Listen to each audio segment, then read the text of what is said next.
All right, we should be live now. So today I am going to be sculpting Lilith from Diablo 4. I'm going to be basing it off this painting, this concept piece here, which is awesome. So I'm going to be starting off with a pretty rough base, and then we are get from here. This is out of my comfort zone, so you guys are with me on this one here.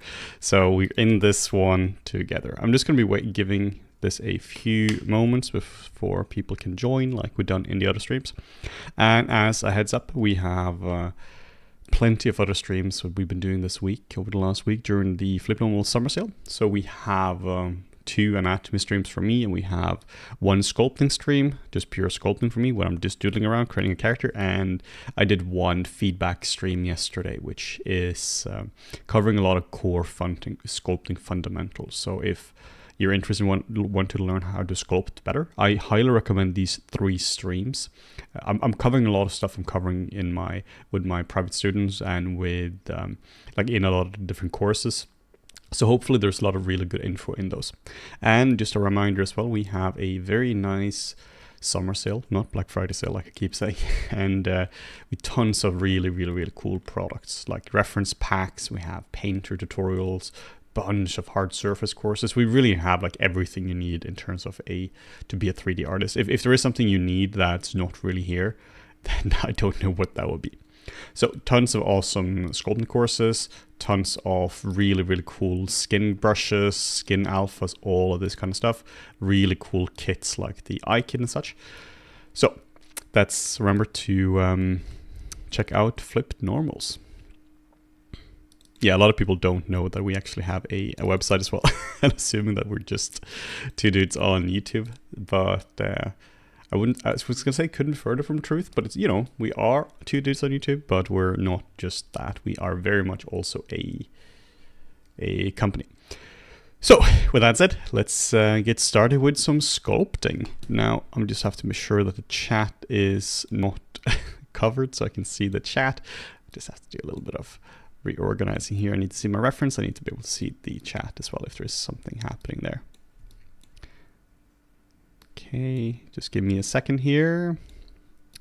Cool. So my reference is on my left monitor. This is a Hue Ion, so like one of the screen tablets, and just use it as a second monitor. Should probably start using it, but it's just a bit hard for me to actually use from a practical point of view. So this is going to be a bit different than the other streams we've had. Hopefully the different streams are going to be quite different from each other, where this one here, I'm trying to create something specific. I'm not just doodling around. Like I had 1 stream that was all asymmetry. We have 1 that was like just core fundamentals, like the yesterday one talking about the feedback. Some are just pure anatomy. So this is going to be trying to actually get a pretty cool result. What I'm doing here when it comes to this is I'm trying to just get in some anatomy, just getting in some of the bones and such. We still need this, even though we were sculpting something much more feminine than what we had before. You still just need to get in the bones. And I just have to put on a little fan as well so I don't boil to death.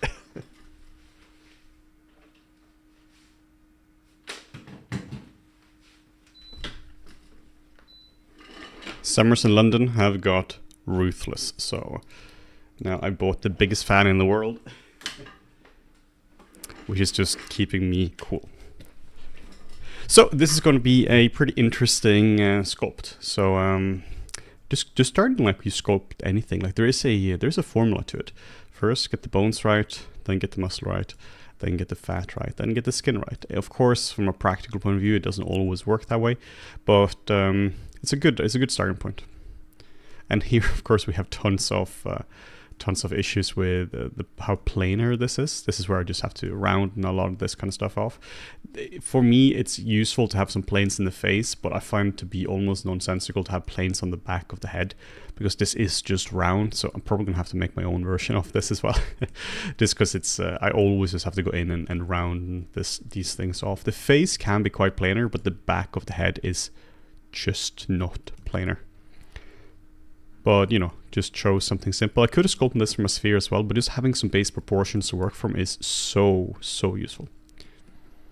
Just working a little bit all over the place as well. Also, you guys can find this under Lightbox projects, and it's right here. So this base mesh is just from this one here. I'm using the female 256 one. So there's nothing fancy here whatsoever. And I'm going to be switching to the smooth stronger as well, because this allows me to just nuke things much easier. Yeah, the smooth stronger is absolutely brilliant. I'm just going to reduce the sea intensity as well. A pretty nice trick for sculpting characters, or sculpting really anything if you need some level of subtlety, is to use the just a clear build up, but with a very, very low intensity. Something like depending on what you're doing, but something like the 3 works quite a lot. So it works quite often. So just having a very, very low intensity allows you to really iterate on the shapes and keep working on top. So I'm really just focusing on anatomy. There is a concept that I kind of stumble upon it. I haven't really heard anyone else talk about that in terms of like formalizing it, but essentially I like to talk about it as anatomy versus design. If you want to hear a more elaborate version of that, check out yesterday's stream. We can just find that on the channel as well. Essentially the gist of it is that you can split the character into, or the process into, 2 main stages. You can split it into the pure anatomy, which if you do that correctly, it's going to look correct. It's going to look like somebody who lives in this world, somebody who is a living, breathing person, but it's going to look boring. And if you only do design, it's going to look interesting, but it's not going to be functional in any way, and people are not going to be able to really relate to the piece. Also, here's a fun one. You see here how it's the window's been cut off. A fun little fix for this. Well, not fun, just a fix. Is document, new document, will W size enabled, new document. This happened because I open up the project. So you can just go here and save a startup doc. If you load something as a project, that means that it's going to replace the background. So that's really annoying, because now you can see I can go all the way to either side. This is a live stream. If there was a question about that, this is a live stream, so I'm live right now. You can see moving stuff around, but this will go on the YouTube channel, like all the other streams as well. So yeah, just check out the other streams we've had this week. Tons of interesting stuff we've been talking about. I've completely forgot what Morten has been doing as well. Morten has been streaming a lot of cool Blender stuff, so he's probably going to be doing a bit more of that, I reckon.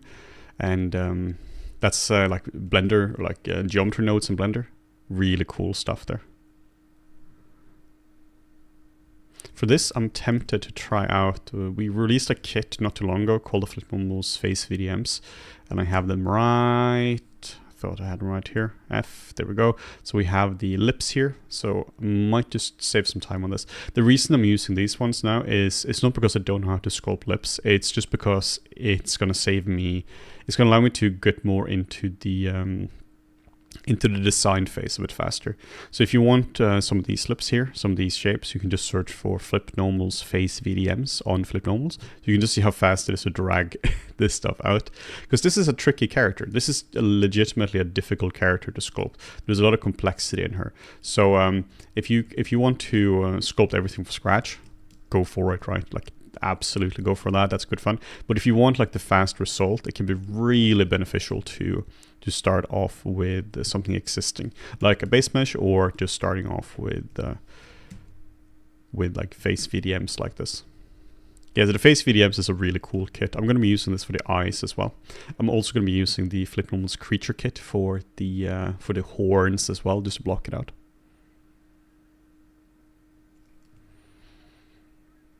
A question here, do sculptors work on clothing as well? Yeah, there isn't really, usually you don't really have a thing such as just a sculptor, like particularly not, and I assume you're meaning here in like a professional production. You do have, sometimes you have like concept sculptors, but it's not like you're separating out sculpting and like the rest. You just have character artists, and character artists would very much be expected to do a lot of different things. I personally was more in the creature department, so I didn't really work on clothing. I would do some texturing of clothing sometimes, but that wasn't really my thing. But it definitely would have been useful for me to know clothing. But you don't sculpt clothing. You create them in Marvelous Designer.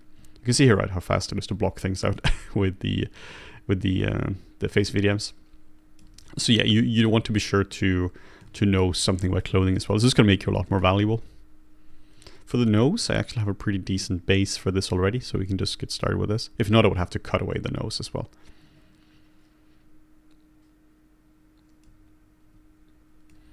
Yeah, and hey guys, thank you so much for joining. I think this is going to be a fun stream. And I'm going to be focusing mostly on the sculpt now, but if you guys have questions, just, I'm going to be looking at the chat once in a while. If there happens to be a question, then, then I'll take that. But I'm not going to be, like, it's way too exhausting to keep sculpting and taking questions at the exact same time. The more you know about anatomy as well and sculpting the human form, the easier this stuff is going to become, because then you can integrate a lot of this kind of stuff just basically into your brain. I keep talking about this, like, if it's a language, that the more words you know in the language you want to learn, in this case for me, like English, the easier you can explain yourself. It's the same thing here as well. The more eyes you've sculpted, the more ears you've sculpted, the easier it becomes to just create them without having to look them up in dictionary. And that's exactly how it is for sculpting characters as well. Like the dictionary here would be like using reference. Yes, you should use reference, but some things are just the same for every single person, right? Like we know the structure of the face is fundamentally the same for every single person. Yes, there's a hell of a lot of variety in it, but it's still fundamentally the same. So you know what to expect. And this means you can have fun with it, you can doodle with it. If you don't know what to expect, meaning that you're so lost in anatomy that you don't really know where the cheekbones are, or if you have cheekbones, or what this lump I'm sculpting now. Like, if you don't know what I'm talking about when I'm saying like the masseter or mandible, then you need to like look up some anatomy. And you never really get to a point where you're like fluent, or like you know anatomy. You get to a point where you are fluent, I would say, where you can kind of, like, that's what I'm doodling now, right? I'm doodling around, and I'm just kind of having fun with the shapes, but it's not like I know every single thing, underlying thing. Same way if you're fluent in a language. Like, I'm fluent in English, but I don't know the etymology of every single word, and I'm going to mispronounce some things, and there are tons of words I don't know, right? So being fluent just means that you can work without having to consciously think about absolutely everything, but it doesn't mean that you're an expert at every single piece.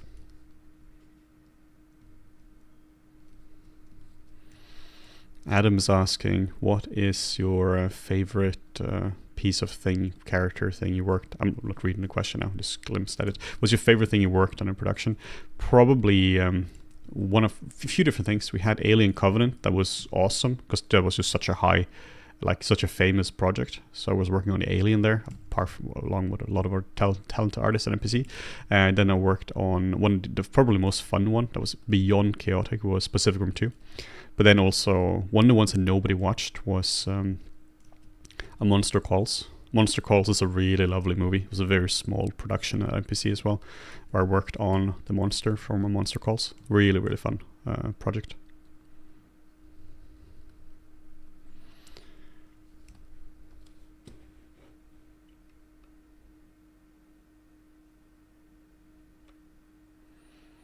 Oh, and hi, Julie. Nice for you to stop by.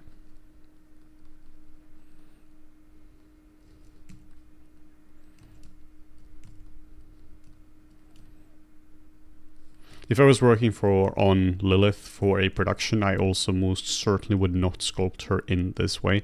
Then I would have been going with a base mesh. Probably there would be a generic female base mesh at the studio. Like, I'm just inferring here, but I would assume that Blizzard would have a lot of generic base meshes to work from. So I would be using that and then going from there.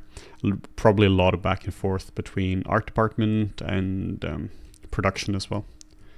Oh, not probably, there always is. It's not like you just nail it once.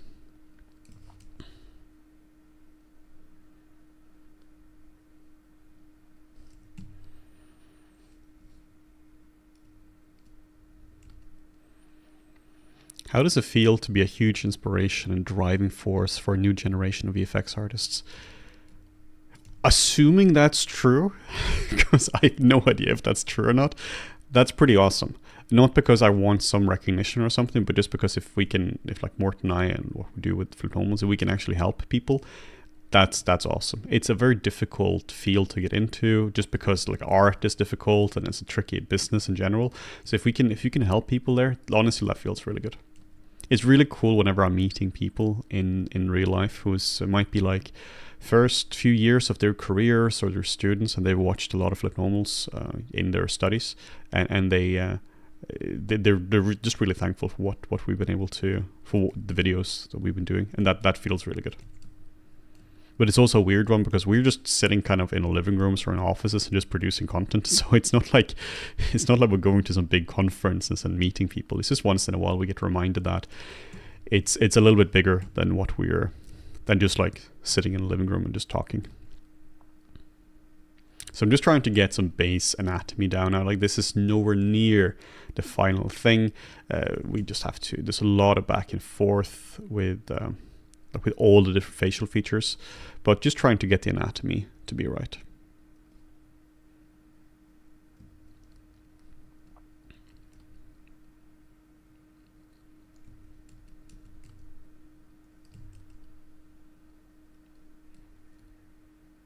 Are there any animal anatomy books you would recommend for creature sculpting? Honestly, I haven't really found like something that's really good for that. Like, I haven't found like the Bible for that.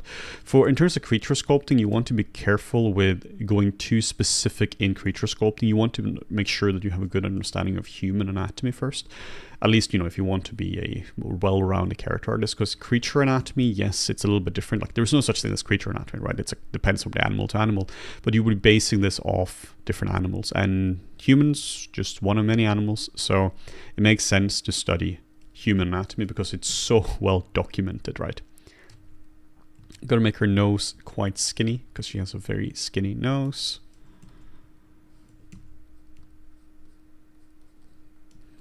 I think that's an important one, that if you understand human anatomy, then it becomes easier to understand animal anatomy.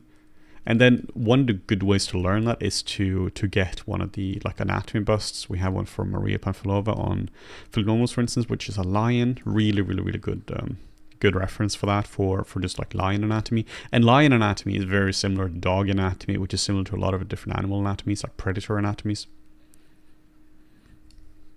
So yeah, just trying to make sure that she feels somehow realistic now. And we started from something very, very, very simple not too long ago now. So just trying to make sure this feels like a somehow young lady who might be very old, might be like eternal. I have no idea. I don't know what the story of Lilith. I played Diablo, but I kind of skipped the cutscenes. I just wanna like grind and like kill enemies. I don't know the story of it. I'm like in Act 5, and honestly, I've just been skipping all the cutscenes. So sorry guys, sorry for all the. I would apologize to all the Blizzard cinematic artists, but it is what it is. I watched the rendered cinematics, but all the other ones I just skip. So yeah, probably thousands and thousands of man hours wasted there. That's one of the things when it comes to games. I truly, truly do not care about the story. I care a lot about stories, but not just on the games. I just want to play. For me, games are just. For me, games is just gameplay. It's just. I don't want to be active at all times. I don't want to listen to people talk, if that makes sense.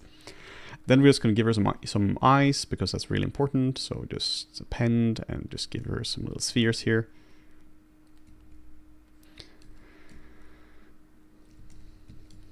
That was one of the things with Final Fantasy as well, the new game, that it looks really good, but I just can't sit through cutscenes. I just don't care about that. If there was a Final Fantasy movie, yeah, I'd do it.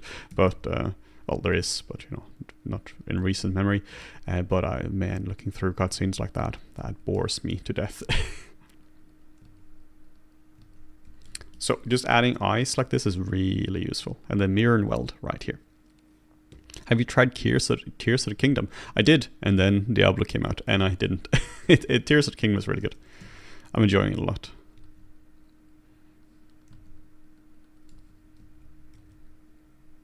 I think her eyes might be a little bit too far away. The way I know that is because all the characters that do always have eyes that are a bit too far apart.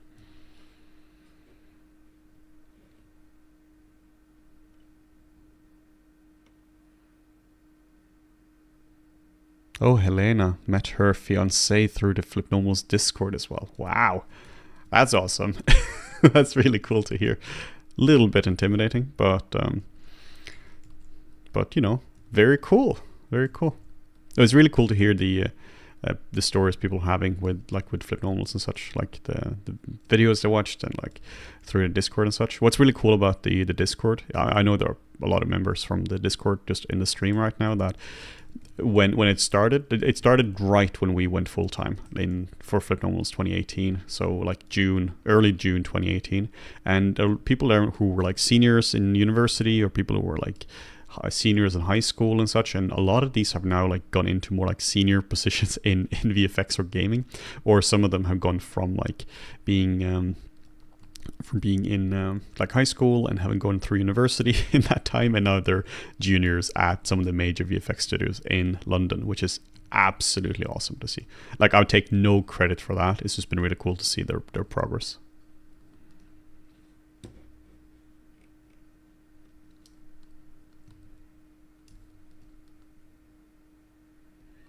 Flipped dating. Wow. Yeah, I don't think we're gonna pivot to being a dating service anytime soon, but you never know. Apparently we have a brand ambassador already in Helena here.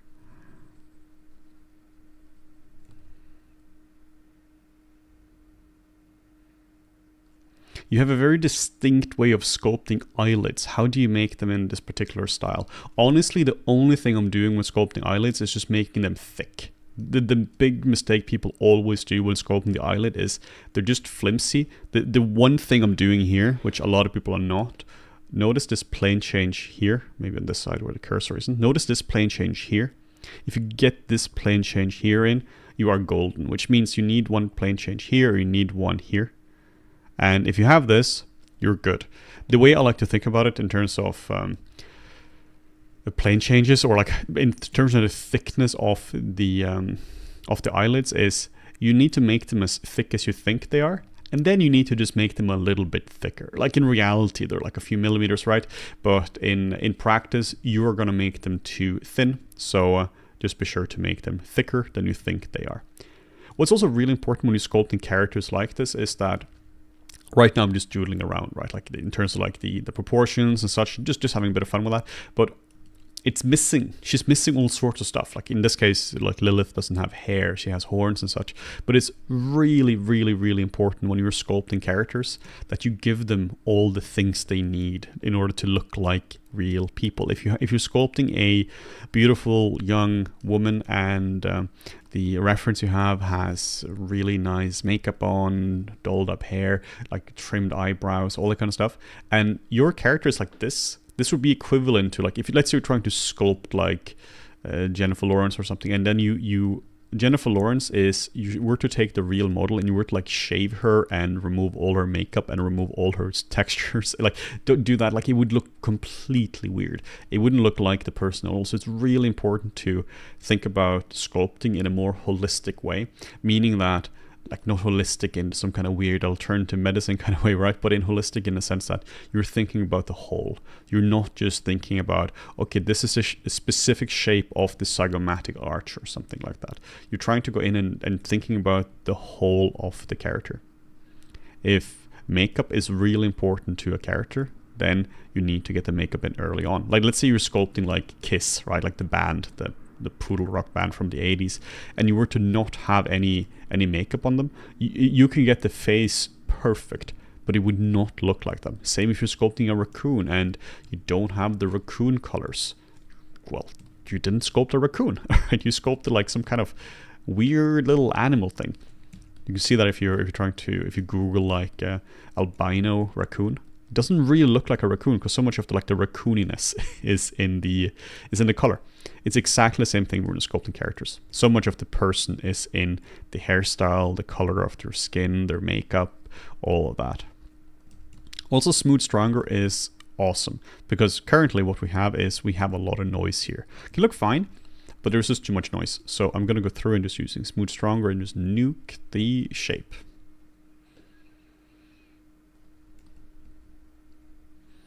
It looks like a babushka instead of a sexy demon.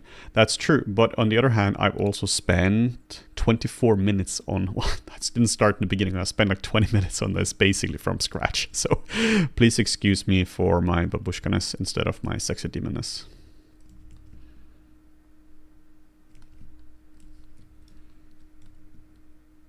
So at this point, you just have to bring in the, or you just have to block in the character step by step.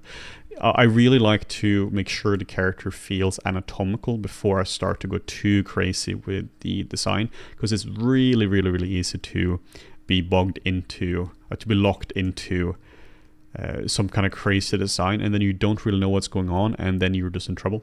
I'm still trying to think a little bit about it, like in terms of this, she has very, very pointy cheeks, or like the chin here, and then just some of these general elements, very, very pronounced cheekbones, but and she also has like the eyebrows are going a lot more further down like this as well.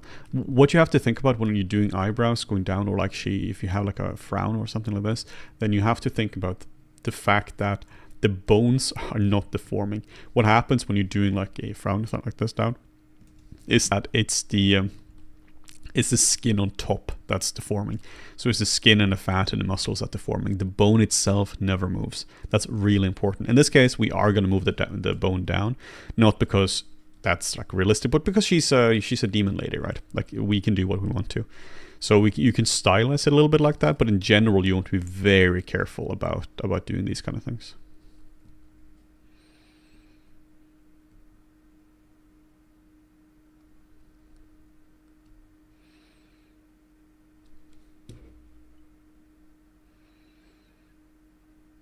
Aren't you the one that said not to use smooth and use alpha 06? Yes, sir. Yes, I did. It's not that you, like, it's important that you understand the meaning behind what we're saying instead of just like dogmatically following. Use alpha 06 or something. It's all about understanding it. The reason I'm generally talking about you should avoid using smooth brush, it's not because there's something inherently bad with a smooth brush. It's because the smooth brush is the destroyer of worlds, which means that if you were to like sculpt a little bit and then you smooth a little bit, you're just going to end up with something that's incredibly muddy and not really be defined in any way. But if you acknowledge the fact that the smooth brush is the destroyer of the world and that the smooth stronger is the destroyer of the universe, then if you need to destroy worlds, it's awesome, right? Like if you have a lot of shapes like this and you need to just simplify them down, it's great. But if you just, the traditional method has been sculpt, smooth, and that does work, but you need to know what you're doing. The advantage of sticking with just a clay buildup with alpha 06 or no alpha or any other alpha is just the fact that you're controlling it. You're getting a firm result, and that's what you want when you're sculpting in most cases. And then you can go in and you can soften things and you can smooth things and all that, because then you're controlling it at least. So it's not about any kind of dogma. Don't use this brush or use this brush. It's just about understanding the process. At the end of the day, it's just shape, right? So it's all just about what helps you. For instance, here you can see this is sculpted almost entirely using just the clay buildup with quite a high intensity and the alpha 06. But you can see there's noise here. If you just go over with a smooth brush, you're just making the shapes more clear. You're just getting clarity in it, meaning that the shapes are still rough, but they were rough before, but they were rough but with brush strokes. So now at least we can at least get clarity in it. So I'm just looking at the concept now. Normally I would overlay this a little bit as well, but now I'm just trying to make sure she looks a little bit more mean-spirited. She needs to look feminine, but she also needs to look powerful. So I'm not gonna be getting this perfectly right when it comes to the horns, but we'll just try it out, see what we can do with the Flip Normals creature kit. We have a bunch of different horns here. This is a kit I sculpted years and years ago, but still holds up. Boom, horns. Ta-da, done. That's it for the stream, guys. See you later. The advantage of this is that you can just play around with this. You can play around with the design. There are a few advantages to using a pre-made kit like this. One is the fact that it's just much faster, right? You can just whip things out really, really, really fast in terms of you don't have to sculpt it. But the second one is that you can iterate on the design. You can really play around with the design in a very interesting way. So, for instance, this is pretty cool. I'm liking this. It's wrong, but that's fine. I can work with that because this is just going to bring me... Yeah, I'm liking this a lot. This fits quite well with the horns, and then we can just bring them back. Then we definitely have to dynamesh this as well. So we'll try to... We're at about 1 million now, so that's going to give me issues. Let's just switch this to the lasso. This is where we use Dynamesh, right? Dynamesh is fantastic at this stuff. I have a hotkey as well, just to, if anyone's ever watched one of our other tutorials for sculpting, you know that I've replaced the shift key with, the symmetry key, which is X, with just blur mask, because the alt key for sculpting inwards, like C add or C sub, is way too close to the symmetry key. So I think I'm going to be sculpting this horn as a part of the main base, meaning a part of the actual character. And I think the additional horns, she has a few more horns, I'm going to be sculpting those as separate subtools, just because this area here is going to get really messy. Is sculpting your friend considered a gift or a prank? Well, I sculpted my girlfriend for Christmas this year, and let me tell you, that was difficult. Because you don't want to mess that up. Turned out pretty well, I think, but that took like 2-3 weeks of sculpting every single day to get that right. And then it was 3D printed. Good fun. Turned out pretty well, but my God, gotta be careful with that.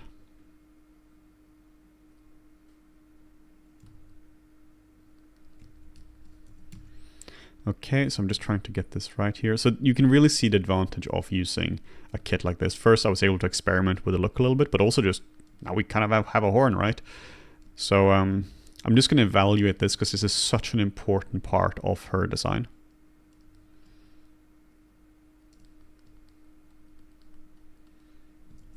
And Dynamesh. Whenever you Dynamesh like this, you should just check out that you're not messing up any other areas like this. This is fine for now though, just be aware of that. So I'm just looking at the concept now and just seeing that it goes, I'm drawing this mostly for me, not so much for you, but it goes more like this, and then it continues up like so. So we're almost there in terms of like a rudimentary shape, but then I'm also noticing that it goes quite far in here as well. So then we just need to get some more volume here.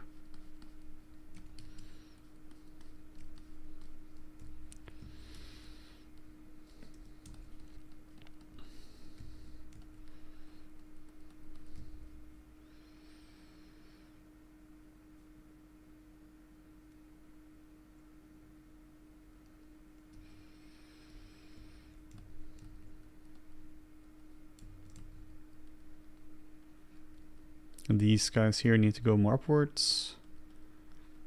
We also have a texturing tutorial as well about basically texturing Lilith. This is before she came out, but we have a pretty cool texturing tutorial on just going through that as well, and see if we can actually find that one, because that one is pretty relevant to this. Let's see here. Yeah, so just as a reminder, we also have, we were in the middle of pretty much bang on in the middle of the Flip Normal's summer sale. We have up to 70% on a bunch of products. Something like 22,000 products are on sale, I believe. And tons of cool stuff like the eye kit here. We have anatomy, a fundamental anatomy for sculptors. Here is the one. I'm going to just send a link to this one here.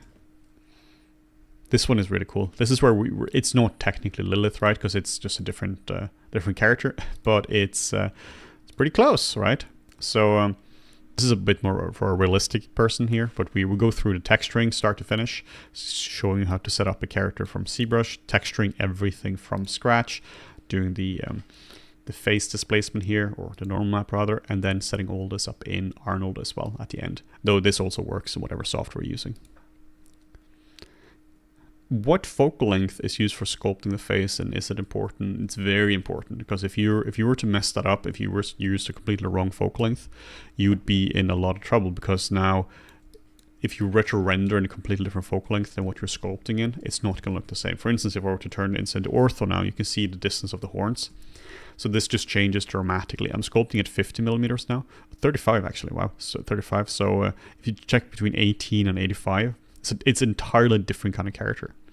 The more important part, I'm going to be sculpting at 50 now, the more important part is that you're sculpting the same as your reference, because if your reference is completely different, then you're in trouble. This is something I keep seeing issues with the mentees I have, that if they're sculpting at, like specifically with reference, if they're trying to sculpt a likeness of somebody, and the photos might have completely different focal length, which of course is expected if they're sculpting some kind of celebrity, and the photos are just been taken by paparazzi or at some kind of event or something, and it's just different people, different makeup, different focal length. It just becomes a huge mess. Even if you know the focal length, you're still not there. You don't know the crop factor. You don't know the if it's been undistorted. Basically, if you're using any kind of reference, man, that stuff is hard. It's really hard when you're dealing with that, and it's really hard to deal with reference. Basically, is what I'm saying with photos. So now I'm going to just take this character here. I'm gonna throw this. This may or may not be correct, right? Here's also a cosplay, which is pretty cool. Really cool to see that. Also, this is not like, I assume this is official illustration. I'm not 100% sure. So there might be some discrepancies here. So we're just going to go through here, set the transparency, and then just trying to make the face a little bit more correct first.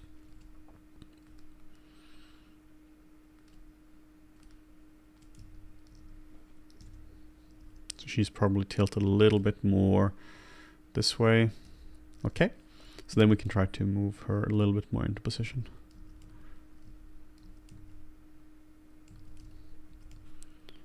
Actually not terribly far off, even though I've just been eyeballing this. Her torso, or her neck is a little bit longer. Her ears are basically non-existent. I'm not even sure if she actually has ears or not. And then her horns. Yeah, we have to do another pass in the horns entirely. But that's why we're doing this, right? That's why I'm doing these lineups. So just making sure her face is in the same position, because we just lined that up, so that we should be able to work that up. I really recommend that if you're working with this kind of stuff, like if you're trying to match something properly, that you spend proper time on setting up an image plane, like an actual image plane, something like Blender or Maya, where you're just lining it up, because that way you just know that stuff is going to be matching.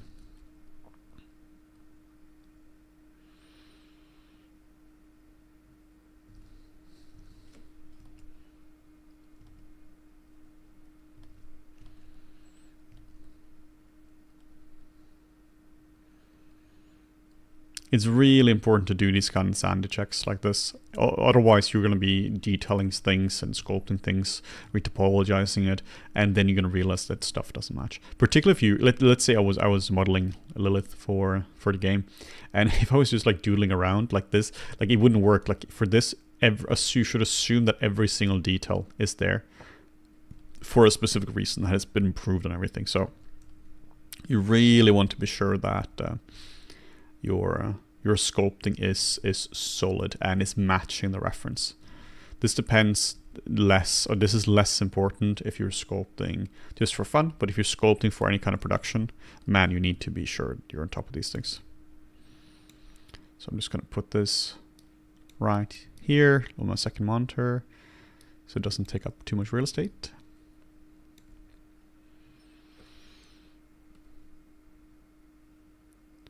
Yeah, here is just a quick thing I just want to go in with in the chat here. If you want to sculpt, you should under no circumstances ever sculpt with a mouse.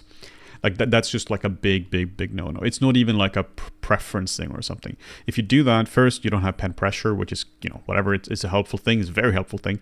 But the biggest thing is just the fact that you will, with 1000% certainty, screw up your arms at some point.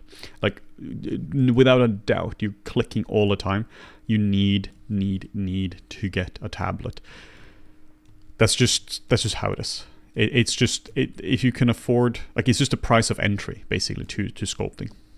Blender is free, but a computer is not free. Software costs money. It's just something you need to get. You can get a cheap one. You can, like, the cheapest Wacoms are like £50 or something like that. They're not very expensive. You have XP pens. You have Huions as well. We're basically in the golden age of tablets right now. You need to get a tablet.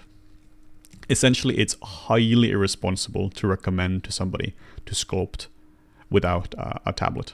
Like it's not just about your preferred or not, particularly if you've been sculpting just for a little bit. If you keep sculpting with a mouse, you are going to be in real trouble.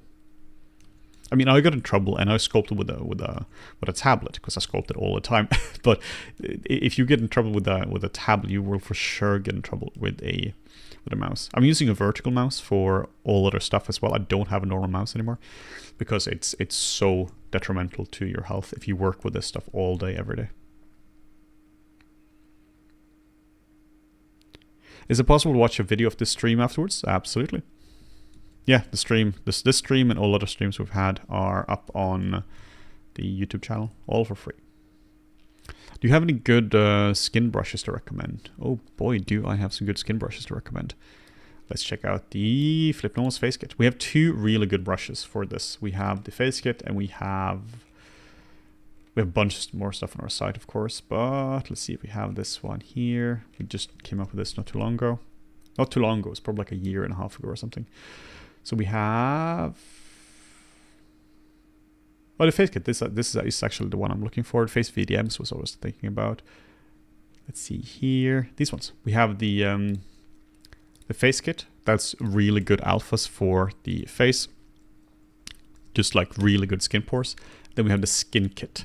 So check out these two links here. These are just really good alphas for the skin. Allows you to really get in here. The skin kit is really good for everything, but it's more generic. It's more something you can use for like all sorts of different kind of characters. If you're sculpting some kind of dinosaurs, or if you're sculpting a human, but the face kit is specifically designed to work for the face, which is in the name.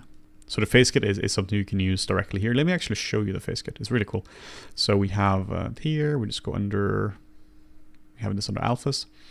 We have face kit young, and then we have this one. This is good. So we can just quickly now just add some details here. So you can just see like, yoop. We don't have enough polygons to really show this off, but you can see how nice this looks, right? How nice textures you get. You can even go through and you can just do a straight spray stroke and set the scene intensity quite low. Then you can just go over and go boop, boop, boop, boop, and you just get really lovely skin texturing from this way, or with this method. So the face kit and the skin kit are really good alphas for that. Just making sure we have a little bit more volume in the nasolabial fold. Also, this is the last stream I'm doing in the for the summer sale, so it's probably going to be some while until I do another stream again, simply because I'm going on vacation tomorrow. So I know that for a fact that I'm not going to be Sculpt streaming anymore. So this is the last one you have with me for some time. So if you have any important questions, this is your moment. I don't know how long I'm going to be streaming today, probably for some time, because this is a really fun character to sculpt.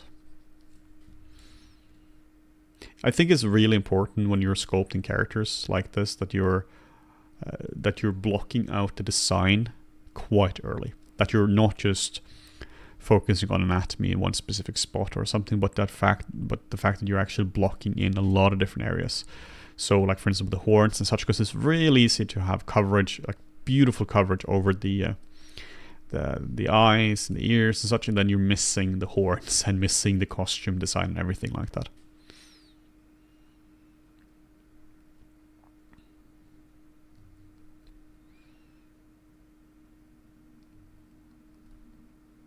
Have you tried sculpting with a space mouse? No mice. Don't sculpt with a mouse. You're not allowed to sculpt with a mouse. Get a tablet. A tablet, this is a solved issue. Basically, we figured out how to sculpt, right? We have the tools for this. The tablets are nice, refined. There is nothing to solve here. It's just how you do it, right? If you want to sculpt, you sculpt with a tablet. Like this can either be a very expensive one or a very cheap one. I personally sculpt just as well with a cheap one. My girlfriend has a really cheap Wacom, which is tiny, which is really good for traveling. And whenever I'm traveling and do have some kind of mentorship, or I just want to doodle around in ZBrush, just bring my Mac and just bring that, and I'm sculpting just as well. If you have the budget for it, go for any like £200-300 Wacom. That's going to last you forever. I've essentially had I think I've had 2 Wacoms in my entire professional life. 3 Wacoms, one got busted. I had one which I bought for, this is like a Norwegian thing or like a Protestant thing, I think. From Protestant countries, you have a confirmation, you know, some kind of rite of passage when you turn like 15. I'm not particularly religious, but that was at least a thing in Norway, that you get some money. I bought a Wacom Graphite 4 or something like that in 2006, and that lasted me until like 2013 or something, I think. And then I bought a new one then, and then I bought another one, and I got busted in when I was flying, and then I have the same one I've had since like 2017 now. So I guess I'm supposedly on, I think I'm on my third Wacom, and in my entire career. So, you know, they last forever. They're good products. Get one that lasts for a while. But of course, if it's your first one, then, you know, I get that you want to get something cheaper, but you can also get them secondhand as well. Like, that's totally fine. One thing I do recommend, sculpting glove. Sculpting gloves are really, really, really useful. I have a really hard time sculpting without one, and it's not because I'm some kind of superstition, luck, or something. It's just because if your hand gets a little bit sweaty, and then you're trying to sculpt there's just a lot more friction on your tablet. So by having some kind of sculpting glove, you're significantly reducing the friction, which significantly reduces the risk of injury. Again, take injury seriously when you're working in this field. Like, I can't really stress that enough. Like, so many of the people I've known in the industry, they have issues like that. Like, currently you can't see it because of this magical NVIDIA filter I have on the stream, but I'm sitting on a Herman Miller chair as well, which is a very, very expensive chair, but it's like, if you get them refurbed, they're around £300-400 pounds. That's what we did. And if I lost all my possessions, I would buy another refurb Herman Miller Aeron chair for like right away. It saved me so many issues.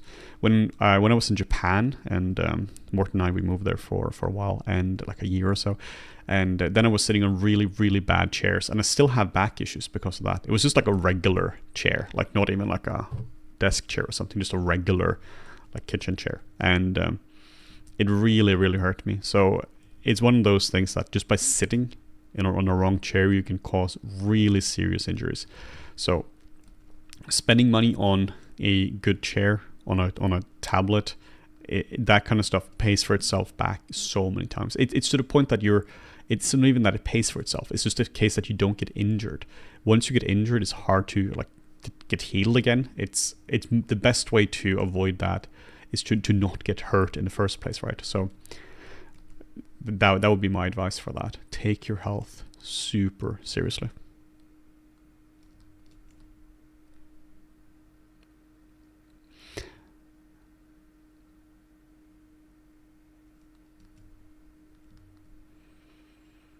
Yeah, I really recommend the Herman Miller Aeron chairs. Like I've been using mine for like 3 years now, pretty much every single day. It's like, if I'm sitting on a normal chair from working from the couch, I really like working from the couch sometimes, just like lie like a pretzel and work on a laptop. Obviously, sitting like a pretzel doesn't really help, but even if I'm just sitting there, it still can flare up back issues. But with my Aeron, it's so good. It's one of these things that compared to a normal chair, this shouldn't turn into like a Herman Miller ad or something, right? But everything is just a little bit better. It's just a refined product.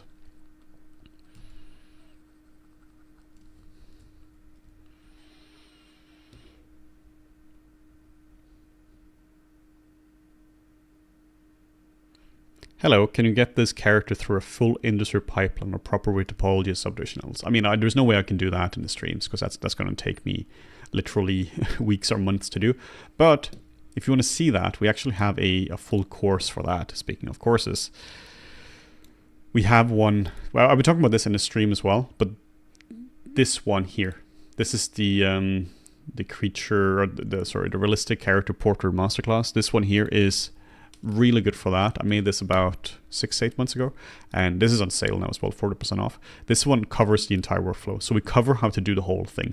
Like, obviously it's a different kind of character, but the steps are exactly the same. So if you were to, it's the same sculpting steps, it's the same detailing steps, it's the same painting steps. So we take the character through all the different steps: retopology in Blender, UV mapping in Blender and ZBrush, painting maps in Painter, setting up the shaders in Blender, rendering with cycles. It's the exact same thing. Yeah, and sorry, I can't answer like tech questions here. Like I see there are some about how do I connect things up with Unreal and such. Like I can answer like more artistic questions, but I can't answer like tech questions on this. That's not what this stream is about. Oh, cool. So she's like somehow refined now, apart from like the stuff down here, which is obviously quite rough, where we just need to. Oops, I still have the higher subdivision level. I don't need that. That was because I was just going to show you guys the brushes. There's no reason to have this at 8 million right now. The reason there's no reason to have it as 8 mil is you still see all the noise in the textures here. Like this stuff here does not need to be there, meaning we can refine this a lot more. So smoothing time. The way I'm thinking about smoothing is I'm kind of just smoothing within certain areas. So I'm not just globally smoothing the whole thing, I'm just smoothing over certain areas.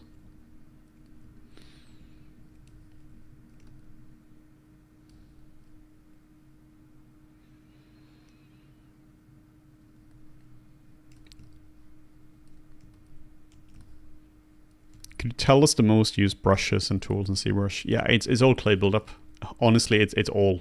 I use clay buildup for nearly everything. So far in this entire stream, I've been using majority clay buildup. So it's clay buildup, the move brush, damn standard, some smooth stronger. I mean, it's basically it. You can do so much with so few brushes.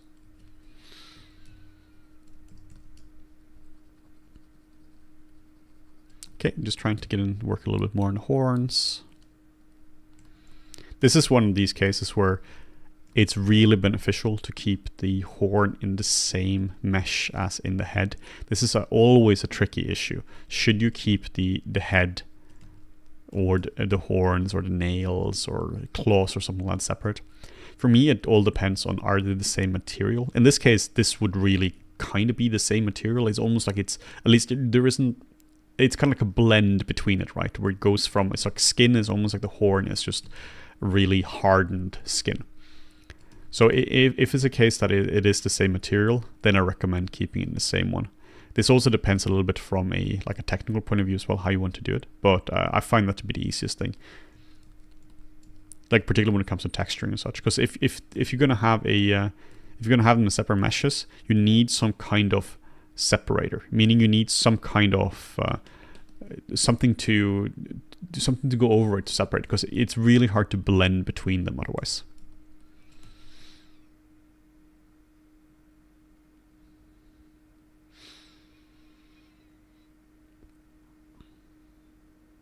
Have you tried the 3D connection mouse in ZBrush? Use a tablet, only a tablet. Don't use any kind of mice. Use tablets.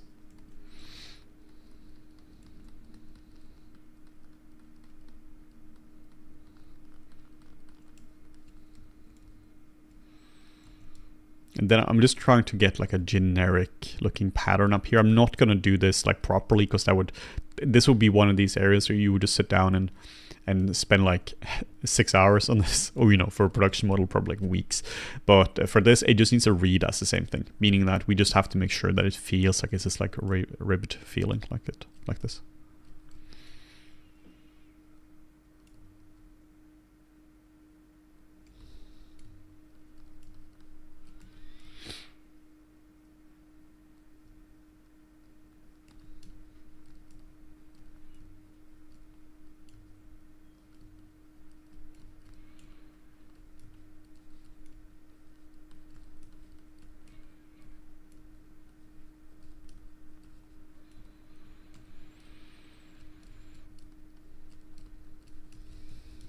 Almost there in terms of some coverage.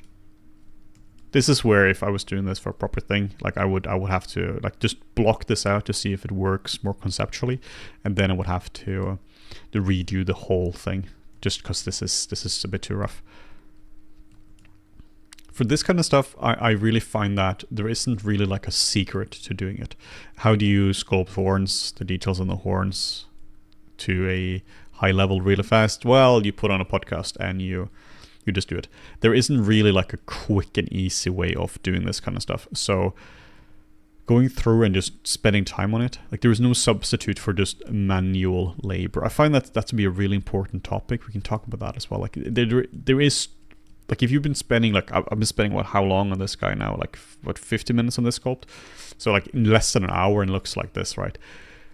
If you've been spending 50 hours on a sculpt and it's still not really there, well, that's because you've been spending 50 minutes on a sculpt. You need to spend a lot more time on that. Like this here would take days to get properly right. So if you haven't spent days on it, on the character, you realistically can't expect that the sculpt is going to be working either. Now I'm going to just duplicate her. Then I'm going to do some little dirty tricks. I'm going to be, let's try this. I'm going to cut away the, I'm going to just do a little save before I do that. So you never know, right? So I'm just going to move this over here.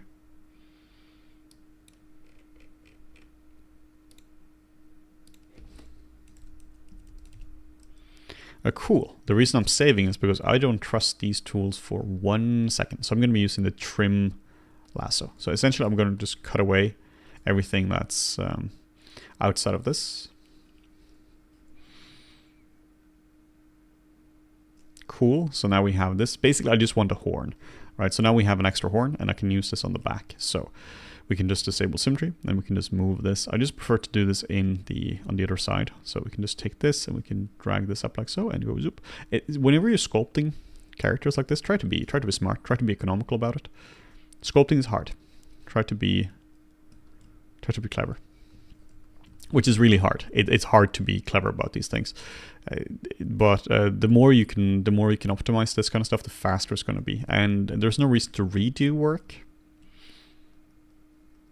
But yeah, this one here, I'm probably going to keep separate, at least for now. The reason is just that I need to resolve the design. The design is not resolved at the moment. Just meaning that currently there's overlapping here with this horn. We need to figure out how it goes. So just resolving the design is really important. Then I'm just gonna be sure to, so that this can mirror and weld.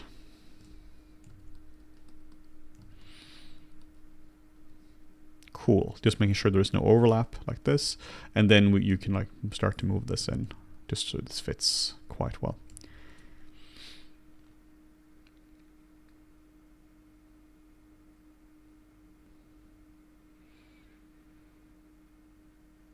ZBrush crashing out of the blue never happens. Yeah. There are some features that there are some times you can just sculpt forever, right? Like I know I can use you can just keep sculpting with the move brush and the clay buildup brush for like about a year, and it's never going to crash. But my God, the moment you use any kind of feature, like anything like mirroring or deformation or something, you just don't know. Might not, but also maybe. Maybe it crashes, right? So don't trust it. You know, like from Memento, the movie, you have like the tattoo, like don't believe his lies, I think it says. That's what I have with 3D software. Don't believe the lies of 3D software. I don't trust 3D software with anything. So I'm just going to line this up now and line this up, trying to line up the horn as well in the face. And then we're going to take this horn here. As you can see, my eye is terrible for this. It's not terrible. It's just not as good as the reference, right? So I tend to essentially acknowledge the fact that lining things up is legit really, really hard. And by doing that, you find systems for it. You find systems for where you're failing. So if you know that you have a hard time lining things up, which you all do because we are humans, and this is not something that comes intuitively to humans, then it's a good idea to just have systems in place for this kind of stuff. It's the same if you're drawing a portrait and you're trying to recreate a photo exactly. You're going to use some kind of grid system or tracing or something. It's very, very difficult to get accurate proportions. Why do you save the tool rather than a project? The reason is that the project is going to save all of this stuff here. Often you have a bunch of stuff here, which means that whenever you're saving that, the file can become humongous. Imagine you have this character here and she's like 20 million polygons, and you have duplicated her a few times. You've done like this, right? You've done a few clones. Now the project is going to be saving all of these guys, and 20 million polys per. Put it like this, I've had cases in production where I've saved projects that couldn't be open again because they were so big. So that causes issues. So saving as a project is technically like it's more recent. And this saves like the entire thing.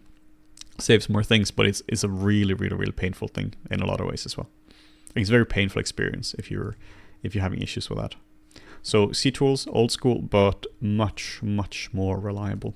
The annoying thing is, of course, you have to drag them out every single time and you have to change the matte cap and something like that. But that's fine. It's actually quite nice, the matte cap array as well. It's a good idea to play around with the different matte caps as well. And I just need a tiny little break now. Meaning I'm just going to sit here for a while and drink some water.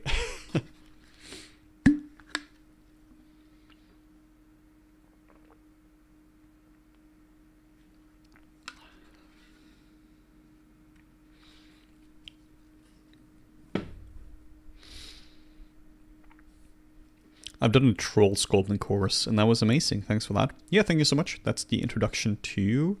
Let's actually bring this up. That's the introduction to ZBrush. That's this guy here. Send this in the chat. This is the intro to ZBrush, where this is where you're just going through ZBrush. It's not really a sculpting course. You do of course learn how to sculpt this at the end. We go through this start to finish, but it's more just learning ZBrush. Like that's really the goal of it. And then if you want to learn to sculpt, we have plenty of good stuff here as well. Like we had two really good sculpting courses that came out last year. Let's see here. You can just look at these ones in the meantime while it's loading. So here we have this one by Morten, sculpting a full character in ZBrush. This one is really good. This one focuses on how to do the whole character. And then you have a course I made that's about sculpting just a bust. Both are really good. Both are complementary to each other.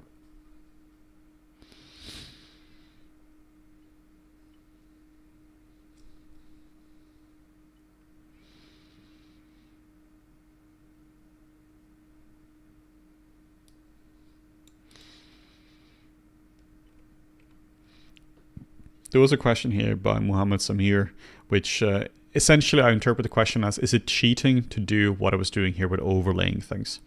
It's the opposite of cheating. If you don't do it, it's not going to look good enough. So that's really the thing people care about. Like if you were like cheating would be lying, right? Like if you, as long as you are aware of, people are aware of how you are working, it's never cheating. But if you're trying to sculpt, like in this case Lilith, and there are obvious proportional issues and they're like, why didn't you overlay it? You're like, oh, but I thought it was cheating. Well, what do you mean cheating? Like it doesn't look like she's supposed to. Like you have to make sure it matches, right? That would be basically the conversation. It would not be like, yeah, you know, looks good, but did you overlay something here? No, just make it look as good as possible. It's really, really important that you're doing this. I see a lot of people who are highly reluctant to, it's like the whole, like they're almost not achieving their potential because they're so afraid of like cheating.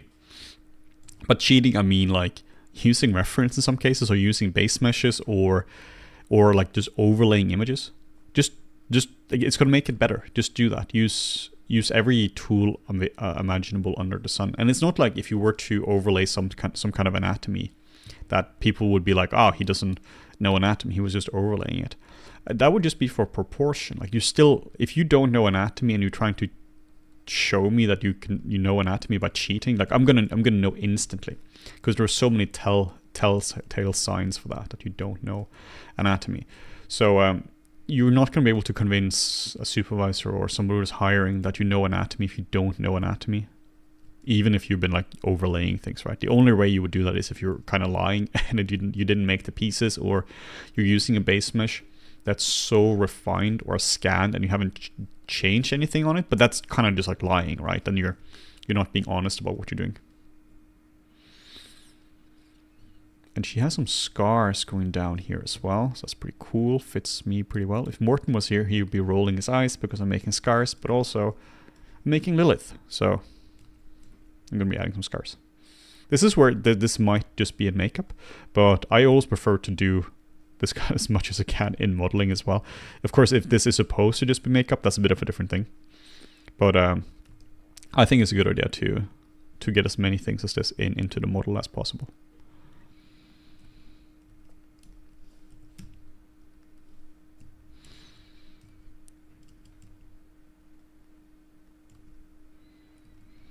Just gonna force this down a little bit as well.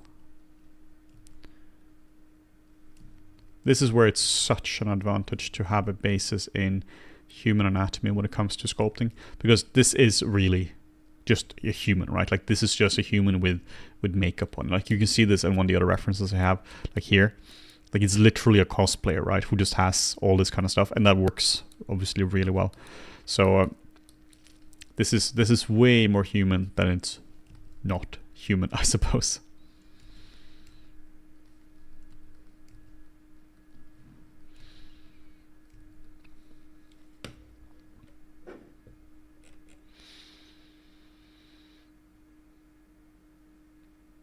Yeah, like Stepan here is saying that old digital art days were flashback. References are cheating. Oh god, the years lost.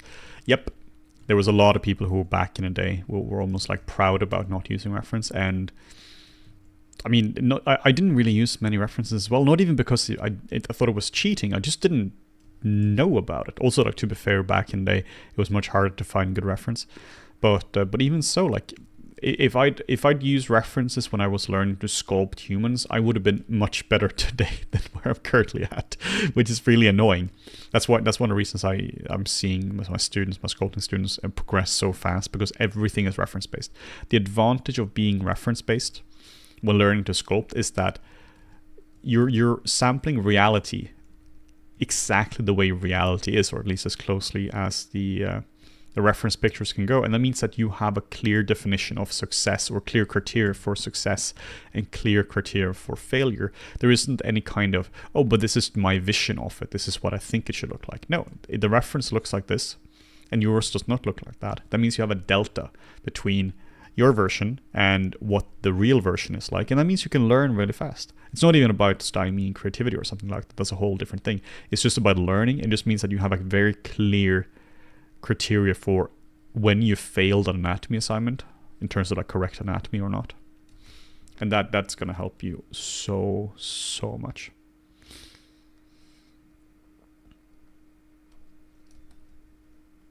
Okay, so her face, like everything is in a decent spot now in terms of like we have a lot of different coverage. Now I want to look at, I have some reference here as well, which is just for like anatomy. So I'm just going to be looking, or like for realistic characters, I'm just going to be looking at this for a little bit as well now while I'm working. Because she's like now, in the beginning I went full on anatomy, and then I went full on design, and I haven't done another anatomy pass now. So she's missing a bit of the subtle volumes of a real woman.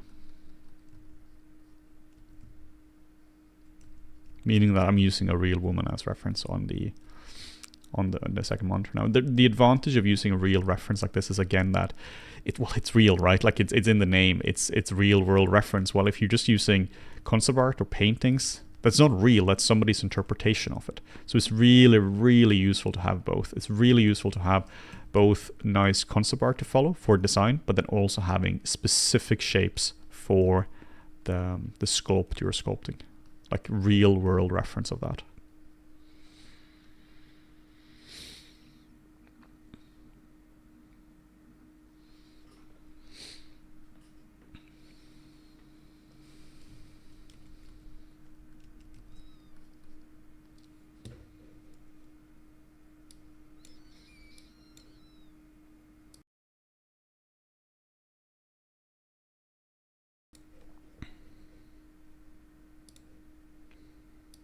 Here's another question as well, paraphrasing here, but does it matter if I'm using like a display tablet or not? Like for me, like a display tablet, you know, the ones who are actually drawing on the Cintiqs, they're good. I find our sculpt better on them, but they're ergonomically worse because now I can have like a pretty good posture and such. But if you're sculpting on one of those, you're much more hunched over, which I find to be much worse for ergonomics. But also just from a practical point of view, it takes up much more desk space, and you kind of have to bring it back all the time. Like I have it on the second monitor now. It's where you can see me looking over here all the time now because of my reference. And I find it to be annoying to have to go back and forth between these all the time. Like I have to like physically move it around. It's not the biggest thing in the world, of course, but just a little bit annoying.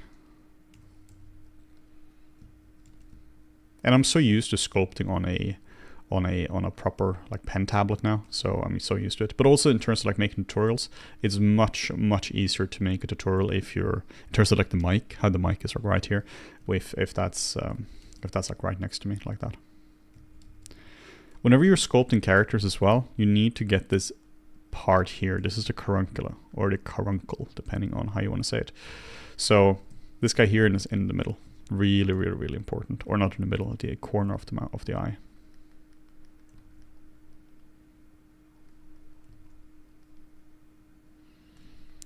Then I'm gonna make the eye go a little bit more upwards, because now it goes a bit too much inwards. So I'm just gonna push this a little bit up.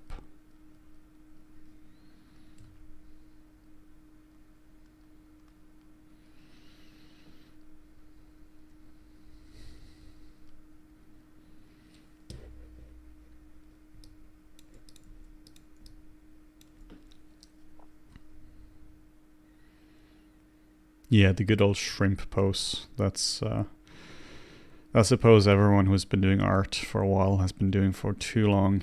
And that's why every single artist in their 30s have back issues. Good times.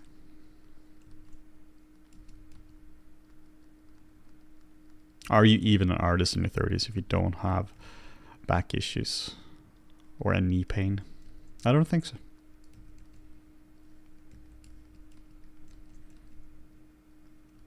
But that's something that I feel is becoming more and more of a trend now, that people are actually talking about how their health has actually suffered because they've been working too hard and too long. It's really important to take that stuff seriously. Turns out that we are not just art robots, but that we have human needs that have to be met, and people actually have families outside of all this. It's a pretty crazy world, isn't it? That's something that's really important, really easy to forget, that when you see amazing people on social media, that you assume that they're just godlike in the work, and then they're incredibly anxious about the work. And if they're over 30, knee pain and back pain. That's something that's remarkably frustrating and interesting about the art field, that how good you feel about your art, for me, does not have any correlation with how good your art is. Like it's almost, for me, it's like there is no connection between it. Like I felt better about my art when I was 16 than I do now. And some days I feel really good about it, and some days I feel really bad about it. But it's not based on some objective measure, like whatsoever. We are just really bad at judging our own art. And our self-worth as artists is like, we're terrible at judging that kind of stuff.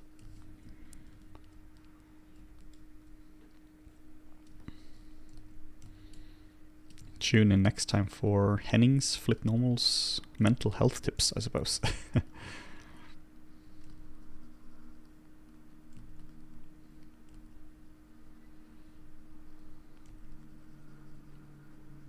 Yeah, that's something as well I think is pretty important to talk about when it comes to it, when you're seeing amazing artists online and such, that you don't know what they're sacrificed, right? Like there can be a lot of sacrifices when it comes to people who want to be really good at what they're doing.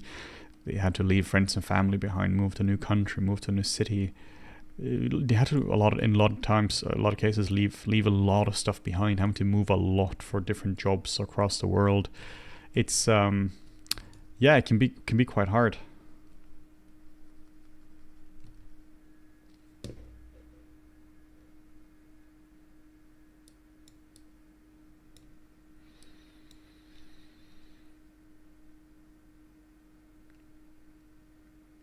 So, since you are the teacher I prefer to take lessons from, I would like to ask, after the Troll Sculpt Intro to ZBrush, which course should I go from?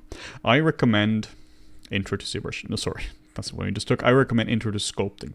Intro to Sculpting is this course, right? Where is it? Where's Intro to Sculpting? Let's see if I can find it. It should be on a trending. I think it's in the first row of trending. It's not, second row of trending. Intro to Sculpting is a great course. This focuses on really a lot of core sculpting fundamentals. I find that a lot of people haven't really talked about a lot of stuff that's in Intro to Sculpting. I don't think I open it up. There are a lot of things here that nobody has really collected into one course. First off, you do sculpt the whole thing here in real time, no time lapses.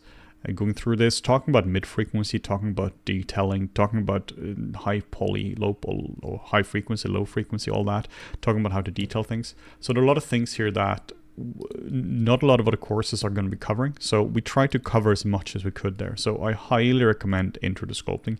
Now, if you want to do something specific instead of just learning something, then check out Speed Char on Flip Normals as well. He has really good courses for this kind of stuff. Just Speed Char. This is Nico. Nico is absolutely brilliant. I'm going to send his as well. So you can find Speed Char right here. Crazy good instructor. He uses a lot of Blender for his work. So he unlike what we do, which focuses a lot on like good fundamentals, what he focuses on is a lot of he does have fundamentals as well, but he focuses a lot on like making specific things. For instance, this one just came out where you're sculpting an armored assassin in Blender. So he's very practical in this approach, but he's also very good at what he's doing. So I highly recommend either Intro to Sculpting or anything from Mr. Nico, from Mr. Speedchar.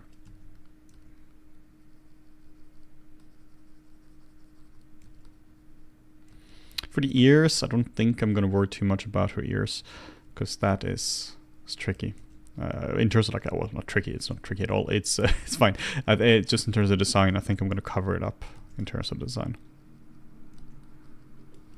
What I'm doing now is just, it looks like I'm just kind of noodling around, but I'm really looking at like my reference. I'm just trying to get subtle volumes. This is something you often don't see when people are doing time lapses of the work, that there's a lot of work which is just down to getting core volumes right, which is not about like adding things. The way I think about it is you kind of have two stages to sculpting in many ways. You have you're adding something to it, and then the second stage is you're integrating what's there. And what I'm doing now is integrating and refining what's there.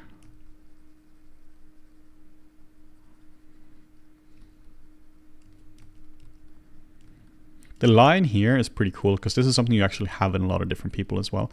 Like almost regardless of age or fat percentage or anything like that. You can see this in babies sometimes, just purely genetics. And it's often a really cool landmark. In this case, we're using more a little bit as a scar, but it's also a good mark between the cheekbone that goes right here, and then we have the nasolabial fat pad that goes right here. So you often have a really cool shape right there.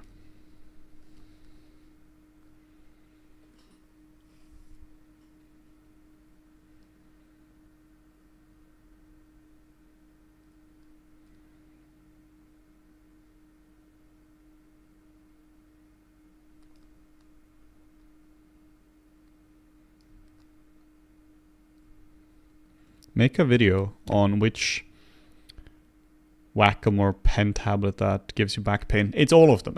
It's not the tablet that gives you back pain. It's the fact that you're sitting like a pretzel, or you're not stretching out or doing anything to improve your body health.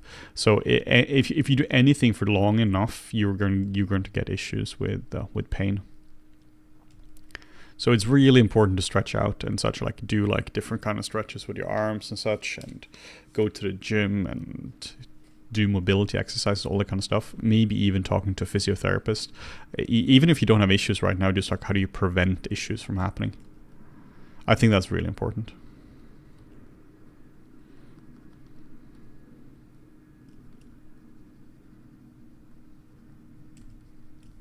And but if you do like with a tablet, yes, you will probably get some injuries if you're not careful. But with a mouse, you will 100% get injuries, like not even question. Like you will, if you want to be good and you need to work as much as you need to get good with sculpting, you will for sure get injuries with sculpting with a mouse. Like no doubt. Just trying to remove some of the blockiness from the original base mesh we used. It's pretty cool actually. I did like this little duplicate before, so you can see like a little bit of changes throughout.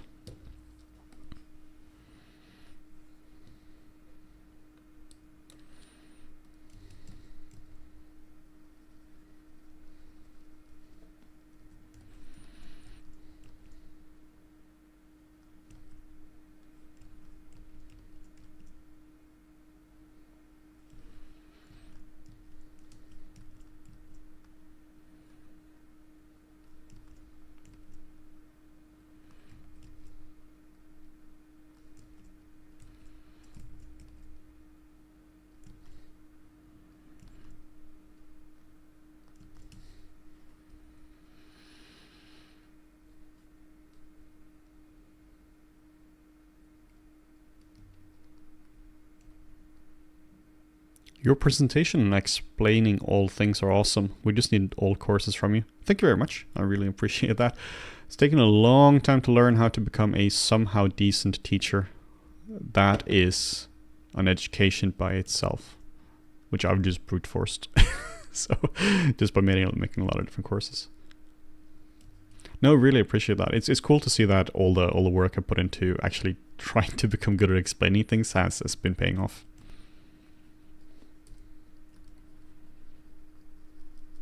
Yeah, so I'm very excited about the new course that we have in production, Intro to Anatomy. I know we've been talking about this throughout all the different streams, and no, you can't have it yet because it's not done, but I'm very excited about that. I should really get better at shilling products that are actually live, but I'm not very good at that.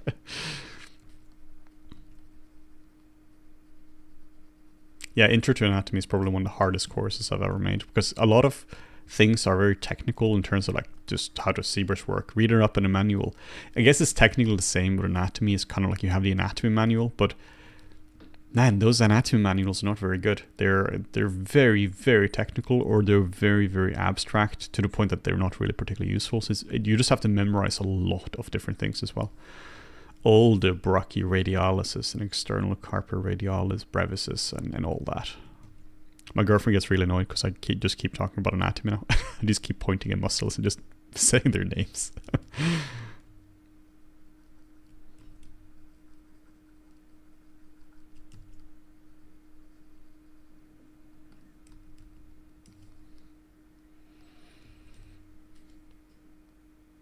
Yeah, she's getting there.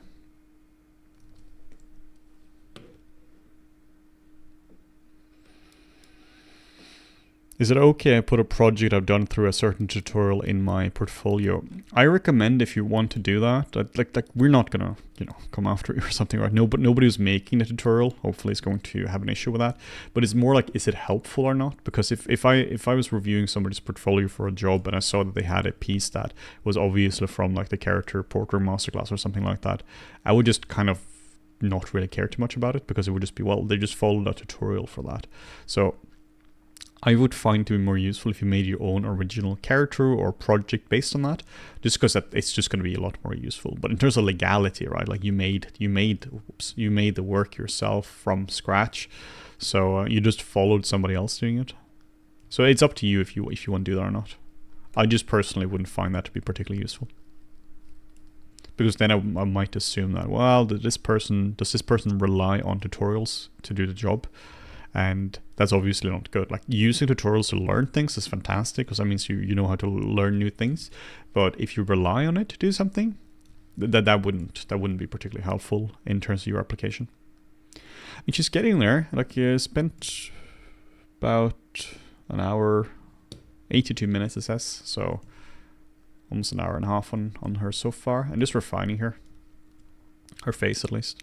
Now I think I have to add some more stuff to her now, because now she's getting like quite refined in her face. She's nowhere near done, of course, but definitely getting there a little bit. So now I just want to go through and refine this a little bit more. But I think I need to give her a middle horn as well. It's a bit hard to see exactly what's going on with her. Yeah, she has horns coming out of her side here as well. I don't have this currently, which she needs to have. For this, I'm going to be using these guys, and I'm going to be duplicating them. Then I'm going to move them out. And then we're going to just go in here and just use them again.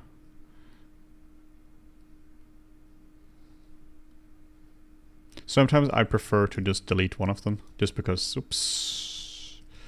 it's been annoying to deal with both sides at the same time. So just do this, come on, and then delete hidden right here, and then we're just going to move this into position.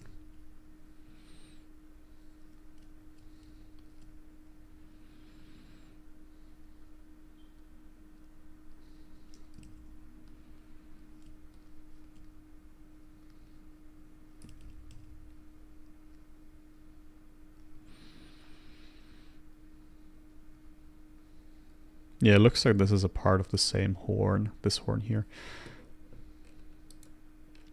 I'm not personally a huge fan of that, so I'm going to be modifying this a little bit.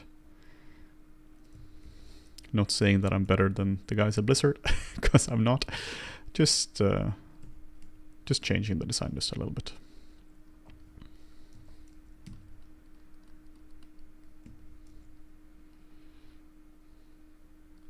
Yeah, Blizzard was always one of the studios I wanted to work on when I was starting out. It looked like a really cool project, or a really cool company to work for. And like particularly now with like Diablo and such, really cool, really cool projects they're working on. Let's see, maybe we can make him go from back here as well. But now I'm out of production, so, and I don't think I'm ever going to return to that. So at least if everything goes according to plan, then I'm not returning to production. It's pretty fun to do your own company. It's very stressful to do your own company, but it's also really fun to do it.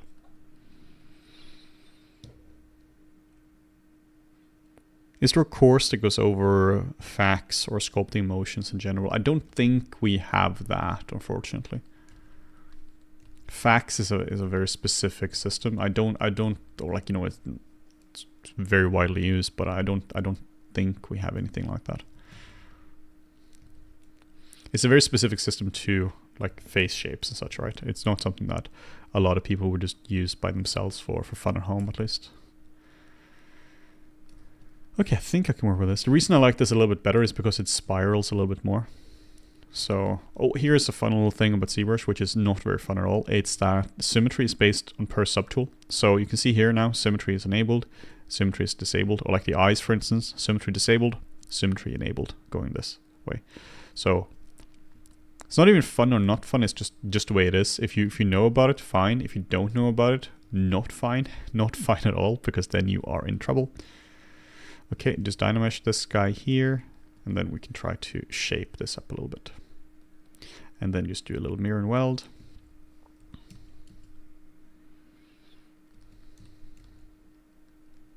Oops, didn't do symmetry. Mirror and weld, and there we go, add symmetry.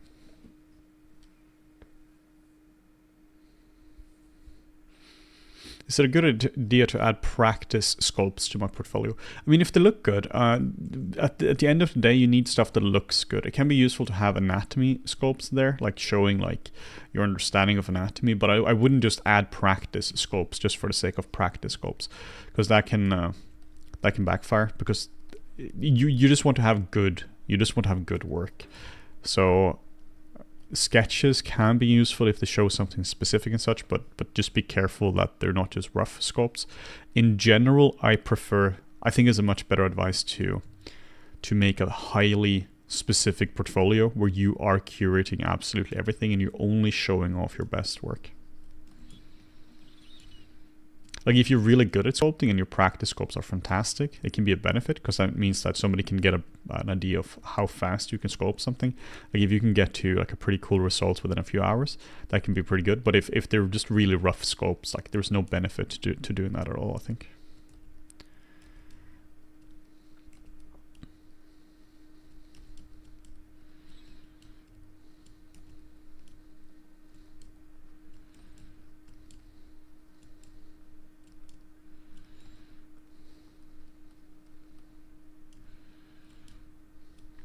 Just going over again like we did before.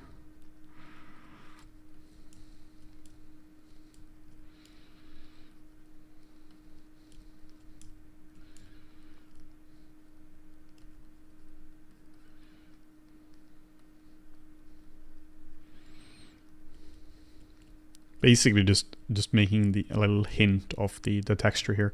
Not the final thing whatsoever, just a little hint of what it's supposed to look like.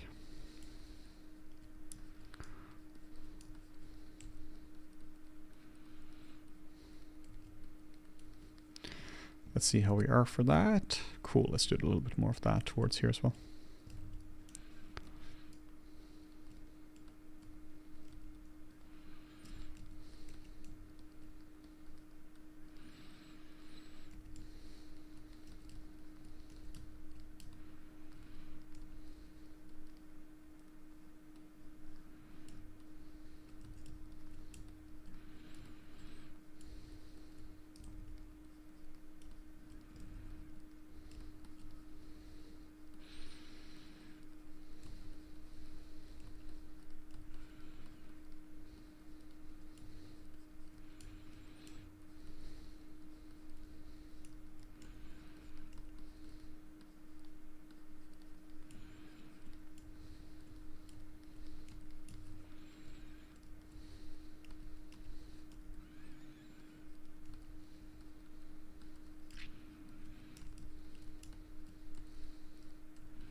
All right, we kind of have coverage now for this part here.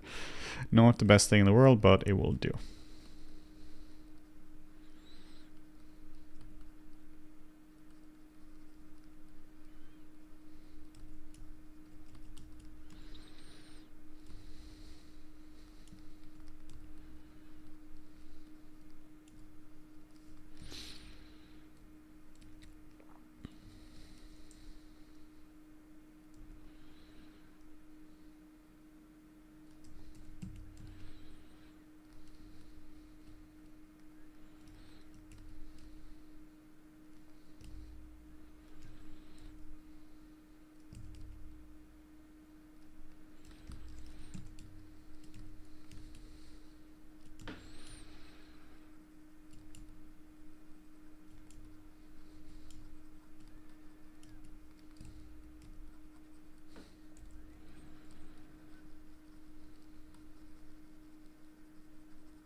All right, let's check some questions.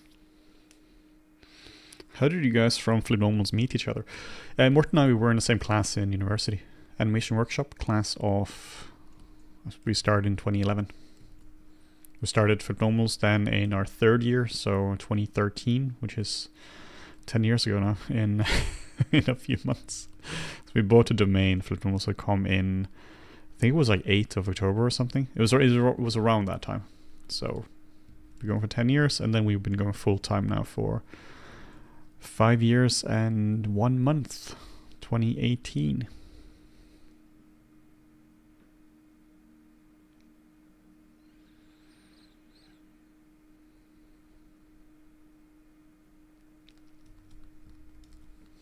Short explanation for mirror and weld. Yep, it mirrors from one side to the other one. Like it's really simple. It just takes one side and just if you don't have any coverage, if you don't have coverage like here, it's just going to take this and just mirror it over on the x-axis. Very simple.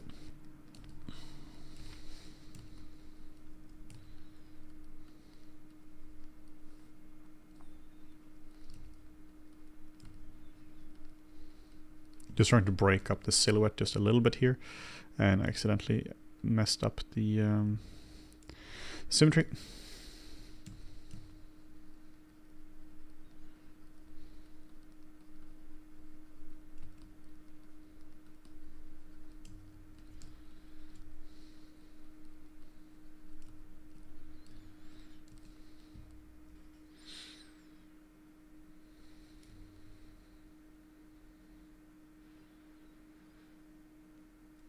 When do you usually zero mesh in a sculpting process? I prefer to zero mesh like once the design is kind of done.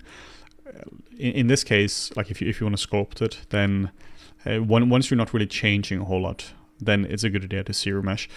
Zero meshing is fantastic for sculpting. It's not fantastic for like final topology, but for sculpting, zero meshing is absolutely brilliant. The reason it's absolutely brilliant is because it's gives you nice workable topology. Like right now, this topology here is terrible in terms of, it's from sculpting, but it's terrible for anything else. Like if you need to do some quick animation tests or quick rigging tests or something, or if you just need to do like topological masking, it's not very good for that. You can't really use topological masking for anything here. So using, having zero mesh topology is very beneficial for that. Okay, so I'm gonna assume that there is another horn in the middle. This is what this looks like here, so that's what I'm going to be assuming. So I'm going to take this guy again, and I'm just going to duplicate it, and then we are definitely going to just delete one horn. Whoops, bit trigger happy right there, like so, and then we can do a delete hidden. This interface as well is also available on Flipnomals. That this is a completely free interface, so you can just search for like Flipnomals interface and hotkeys, I think it is.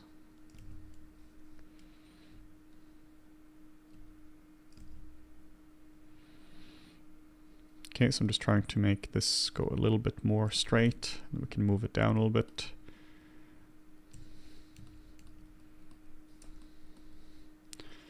This is where I will for sure have to do a little mirror and weld pretty soon with this.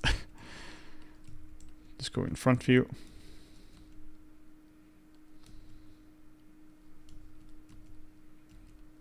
The way I'm doing this now is not the smartest or the fastest. This is the laziest. Often that's how you do it, where you know there are better ways of doing it, but my god, you're just stubborn. When I say you, I mean me, because that's often how I do it.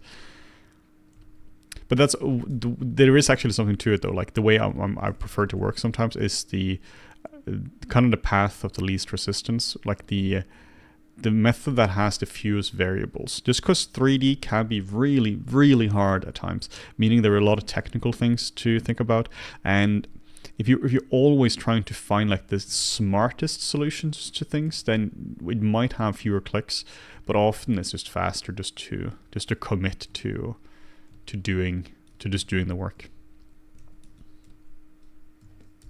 It's not always the case. Sometimes you definitely want smart solutions, but oftentimes it's just faster to do it like by hand like this.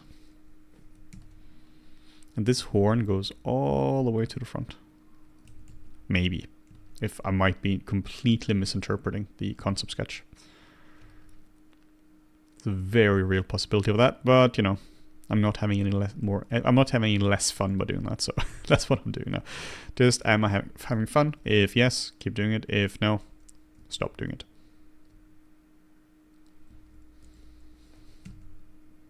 Oh, need to work with perspective on as well. What are the future planned tutorials or courses from you guys? The one that I've been mentioning this in a few streams. Is the introduction to anatomy. That's the one that's in. It's not even editing. It's in beta testing right now. Gotta be sure we beta test all the courses, making sure that makes sense. And then after that, we're not actually sure. I'm thinking about maybe some kind of introduction to texturing course, just talking about general intro series or in a concept on how to texture, not an intro to painter, but essentially an equivalent to intro to sculpting, but for texturing, talking about, okay, here's a human, how do you approach this? Here are different ways of doing it. You can do this through procedurals or photos, or plenty of ways of doing that. I'm also thinking about maybe doing an update to the Flick Normal's skin kit, doing a new version of that with tons of different alphas for that. Maybe even a Mari course. The reason we haven't been doing a Mari course is that every time we think about a Mari course, Painter just gets a lot better.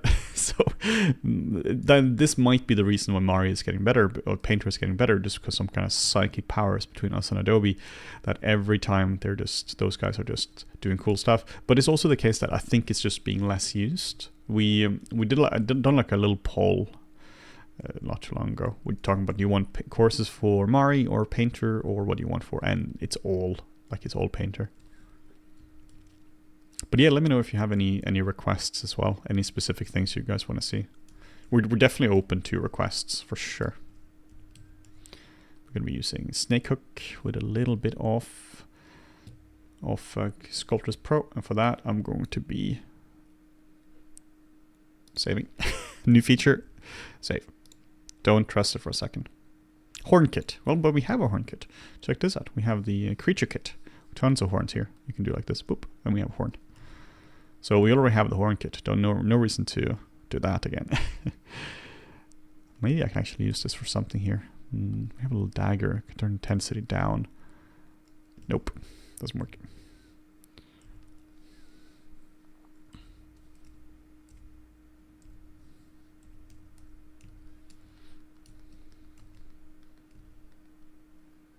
This is really cool as well, like the snake hook with Sculptors Pro, really powerful for doing like details like this, stuff coming out of it, like so.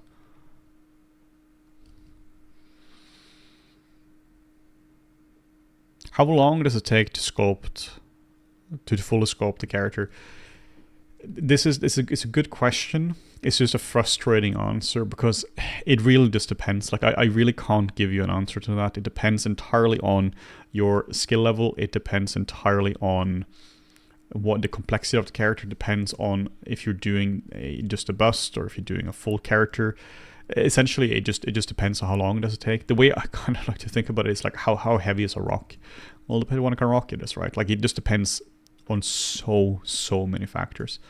The biggest factors for how long does it take to make a full character is one, well, no, maybe not one, depending on it, your skill set and the scope of work.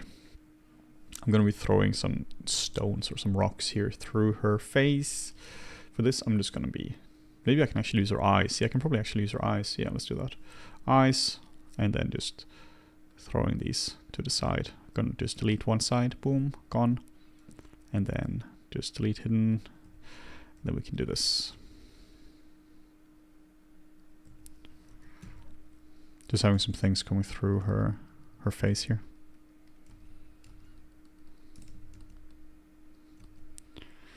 Actually, even just doing a longer one like so. And then we can just make a few of these go through, so we don't need separate meshes for it. We can just do a snake hook, do a little dynamesh. Yeah, this will work fine. And then we can just throw out a few of these ones here, just going out like so.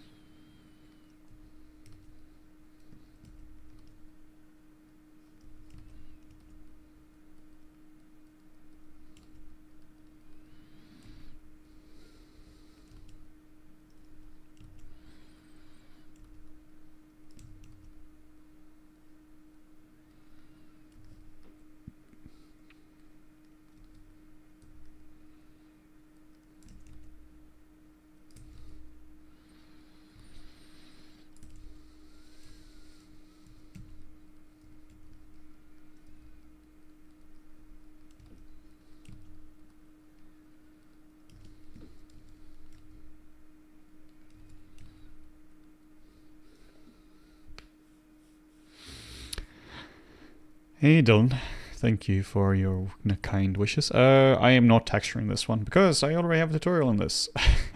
This one would have been cool if I was just able to go straight to that, wouldn't it? I basically have a tutorial on this already. Like, this is not exactly the same character, of course, but it's kind of the same character, right? It's basically the same character. So check out this one.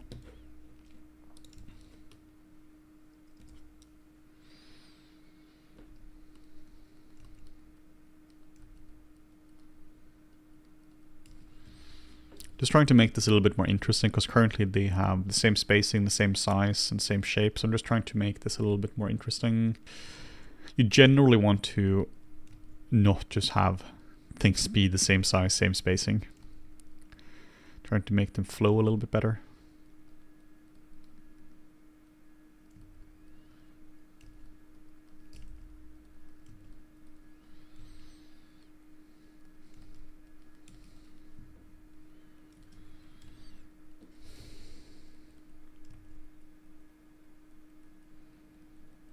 I really like the Lilith character. She's a really cool one. And there's also not a 50-year-old looking dude in Dishonored style that I might have done a few different times. I really enjoy doing those kind of sculpts. Those are completely wacky asymmetrical sculpts. Cool. I'm going to just do a mirror and weld on this guy now, and then I'm going to integrate them a little bit. I think it's really important to integrate this kind of stuff as well. Like, if you're doing these kind of shapes, it's really important to like add them around. Like so. Oops, I have Sculptors Pro enabled, which is going to kill my performance. So let's sculpt this up like so. Just adding like a little ridge around them like so. Does not have to be crazy fancy, just so that you feel that they're actually intersecting with it. This is one of the things I'm talking about when it comes to attention to detail. It's not, attention to detail doesn't mean detailed in terms of like you gazillion polygons. It just means that you're thinking about these kind of things.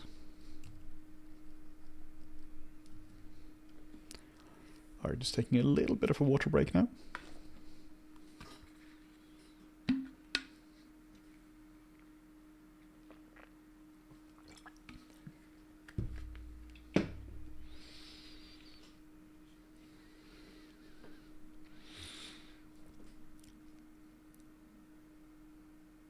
Thank you so much. Thank you so much, you guys, for...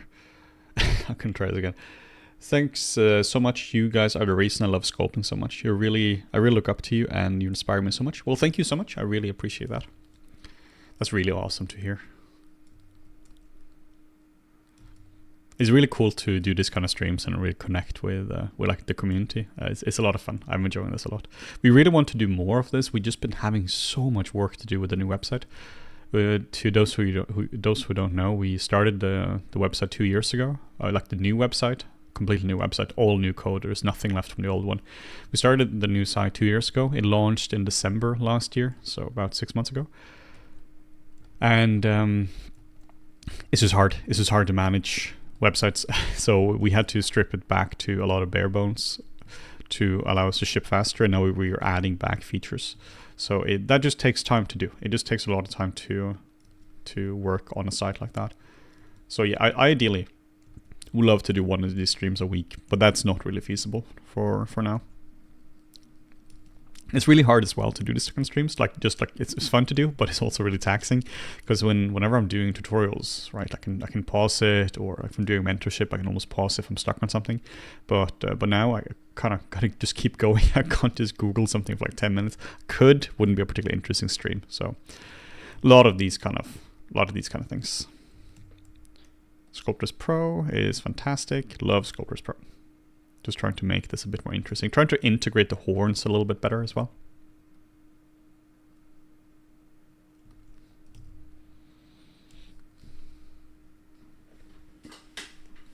Just need to stretch a little bit as well. It's a very good idea to stretch around, stretch your body, stretch your arms a little bit once in a while. Just because you get very, very stiff in your shoulders and your arms and such. So do like every hour or so, try to do a little bit of stretching. That's also one of the reasons why it's a bit taxing to do these kind of streams, because I can't just like stretch around this much. So that's something I always do with tutorials. I try to keep the chapters when doing a tutorial to around 20 minutes or so. It's one of the reasons is because I think it's much better for people watching, but a good reason is also just because it's much easier to actually make the courses as well.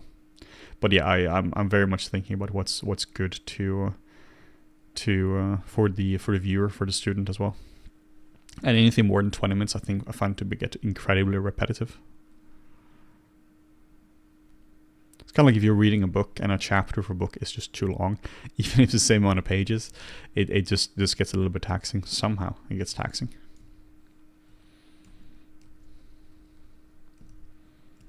Oops, and Sculptors Pro is still active.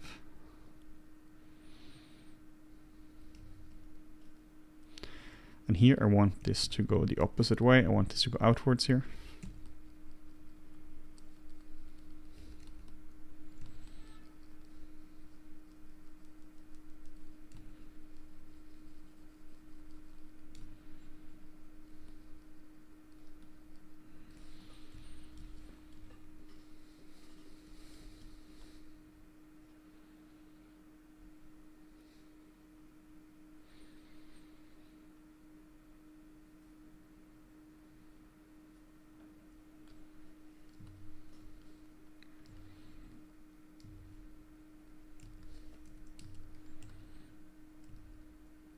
Yeah, here's a good question. Why did I decide to make ridges around these guys and not these guys? The reason is that here, I'm thinking about these as almost like it's just skin that's really hardened, while here, they're like bony bits sticking through the skin. So if the stuff is sticking through the skin, I think it's a very good idea to make ridges around them. But if it's just hardened skin, then it's basically the same material.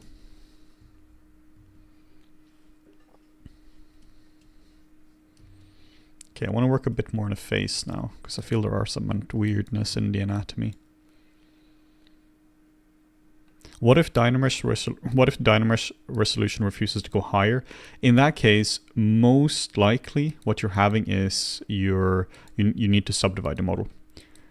Basically, at that point, it's a probably good idea to zero mesh and then just subdivide what you have, because you're probably reaching a point then that you shouldn't Dynamesh. The Dynamesh is a fantastic tool, but it's not a tool for forever, right? In terms of adding resolution, at some point, once your design is sorted and you're not working anymore on the design, meaning that your main shapes are resolved, then it's time to to just zero mesh or retopologize and then work on the details.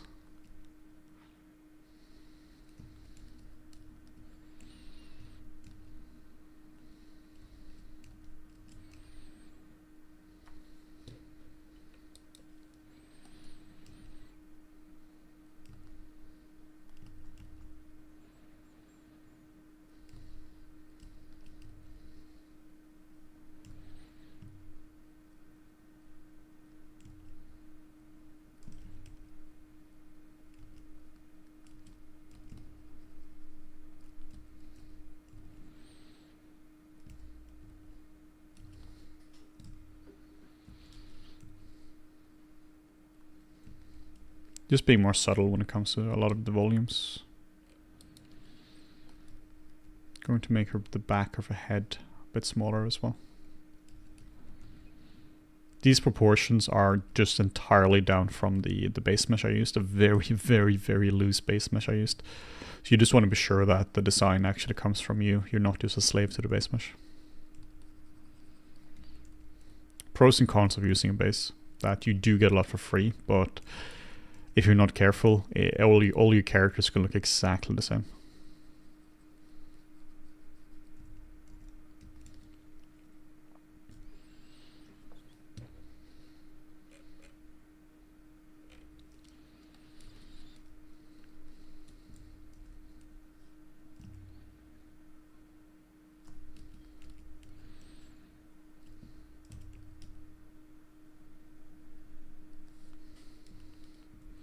I find it to be very beneficial to do the to add some like pupils and some irises to the character, like quite early on. It's going to tell a lot about the character.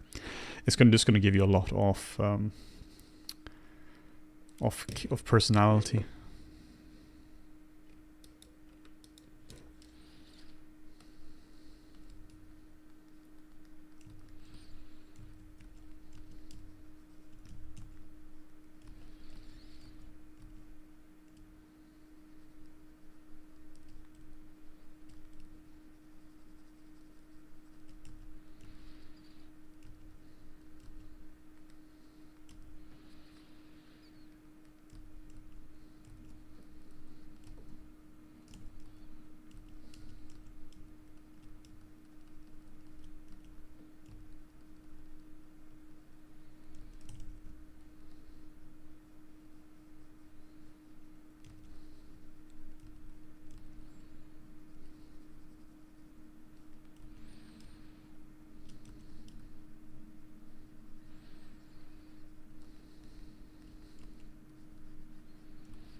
And how do you improve this character significantly? You spend more time on her.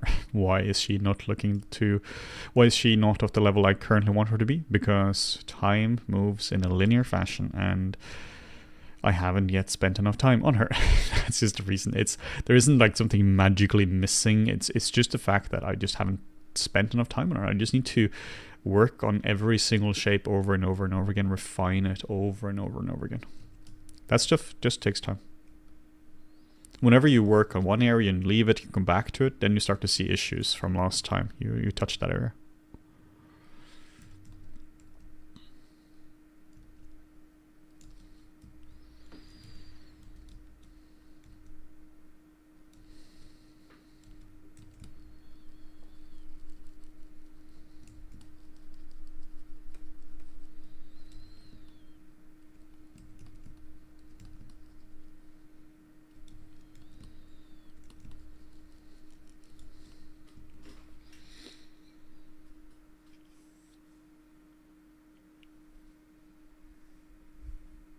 How do you maintain symmetry in model while sculpting with a character in pose?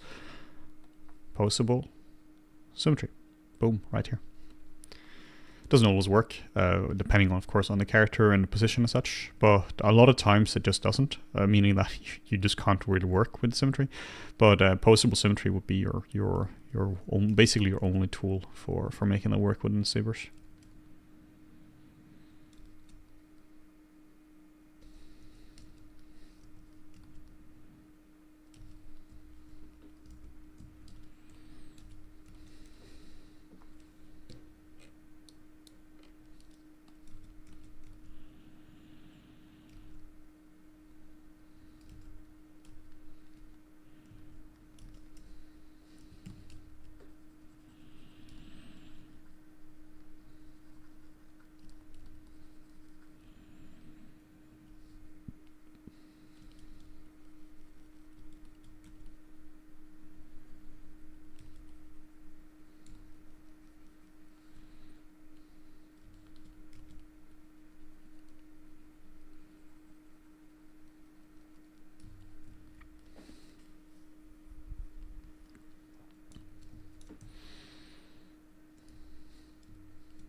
Yeah, so she's getting there, right? Like she's, obviously she gets rougher and rougher the further away from the face you go, but she's getting there. Now I want to focus a bit more on the design because I've spent a lot of time on just refining her. Let me just do just a quick sanity check on this.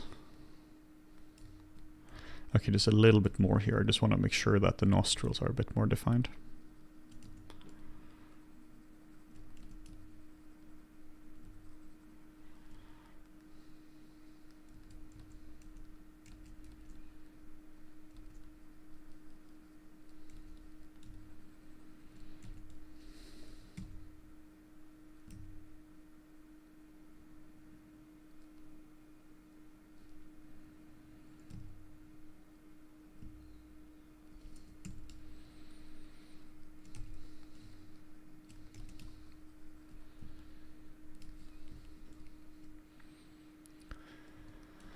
Alright, just want to go in here a little bit more and just carve this in, and there we go.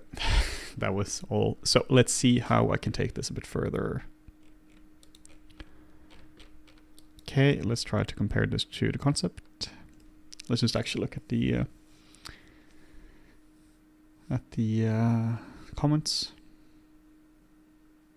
Do you recommend using the eye kit for stylized characters? It's not going to work out of the box, but you could take the textures there and you could simplify down the textures yourself. Like, because it's all just the setup is there, meaning you have all the maps and it's going to work really well for that. But you will have to go into the specific sclera and iris textures and just simplifying them down as well. But yeah, it's going to work if you spend a little bit of time just modifying the maps.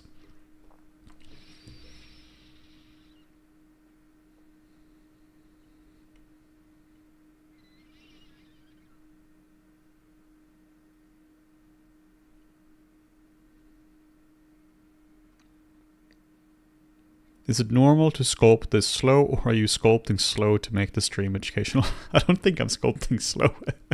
I think I'm sculpting at my normal pace. I mean, like I'm also looking at questions, right? But I mean, yeah, I'm working at. I actually think I'm sculpt quite fast. Actually, it's just that I'm working all over the place. It's I'm just being methodical about it. If you're not being methodical when you're sculpting, then you've already lost the game. So it's important to just work all over the place, or like not to work all over the place. It's important to just think about the shapes you're sculpting.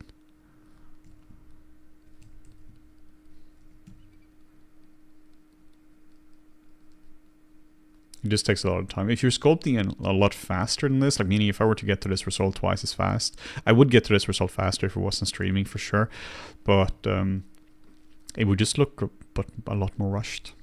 Remember, it's not a speed competition. It's a first and foremost a quality competition. Then you can of course work on speed after that.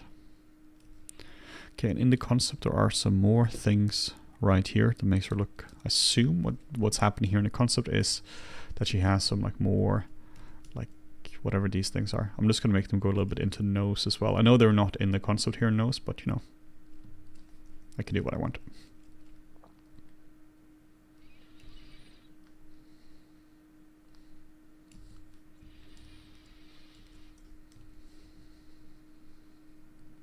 Soften them a little bit.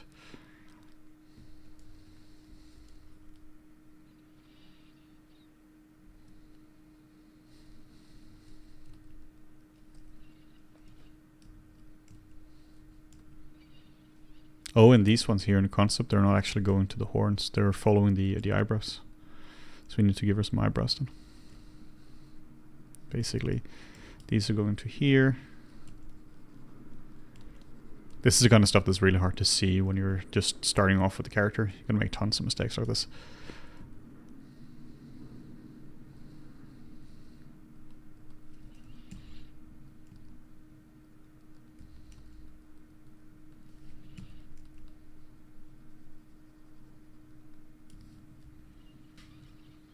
And then balance, because currently this is unbalanced.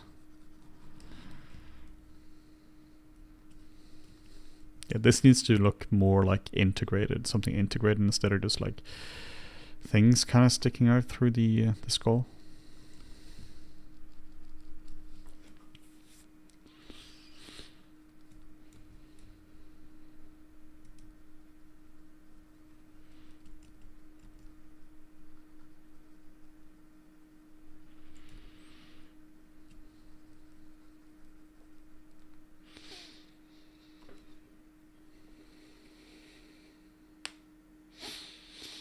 Oh, here's a good one. A question from Daniel. Hey Henning, did you ever feel like having imposter syndrome, and would you say that you've beaten it? Oh no. I still have imposter syndrome. I think every single person who's doing art has imposter syndrome. I very, very, very much have imposter syndrome. I had this for Intro to Anatomy. I remember I was working on the main character of Sculpting there, because it's in 2 parts. One is sculpting, one is teaching. And for that one, it was like, I might realistically actually have forgotten everything I knew about sculpting. And then I just remember that, okay, Henning, you're being kind of stupid now. There's no way you've actually forgotten everything, right? Like, logically speaking, like, there's no way I've actually forgotten everything. And then I was like, okay, probably not. Okay, let's explore the sculpt. Okay, go through the recipe. Bone, muscle, fat, skin. Are the bones in the right spot? Not really. Okay, cool. Okay, we can work with that. Improving the bones. Okay, now, are the muscles in the right spot? Yeah, not really. All right, cool. Let's work on that. Is the fat in the right spot? Yeah, no. Okay, is the skin in the right spot? No. Okay, well, if the bone, muscle, fat, skin are not in the right spots, how could you expect the sculpt to be in the right spot? I'm like, aha, I might be onto something here. And this is the conversation I have with myself every single time I sculpt something. This is what we talked about earlier. If you just joined the chat now, you're probably or the sculpt now, stream now, probably didn't hear this, but my thinking about this is that how you feel about your own art is in no way an indication of the quality of your own art. Like, I've seen absolutely brilliant beast artists just pulling out insane art, and then I see how insecure they are at the same time. And I have people who like, you see there's actually a fair bit on Instagram. You have people who really, like, I would say that they can't really draw. Like, they're kind of drawing some portraits, some celebrity portraits, and they're filming them, and their editing is fancy and all that, and they're getting like 80,000 views, and they have like 100,000 followers, but they really can't actually draw. Like, they wouldn't get into art school with those kind of drawings. And those guys look like they feel amazing about their art. So you have somebody who's like 20-year veteran concept artist, worked in Marvel, Blizzard, all that kind of stuff, feeling crappy about their art, and you have somebody who's essentially a complete beginner, just happens to get a lot of social media vanity metrics, who feel great about their art. Like, there's very little connection between how you feel about your art and your actual art. But the imposter syndrome is very real. The tricky thing about the imposter syndrome is you might actually be an imposter, right? Because you also have people who are like, I feel like I'm kind of a fraud, I don't know how to draw. And there are people who just don't know how to draw and how to produce things.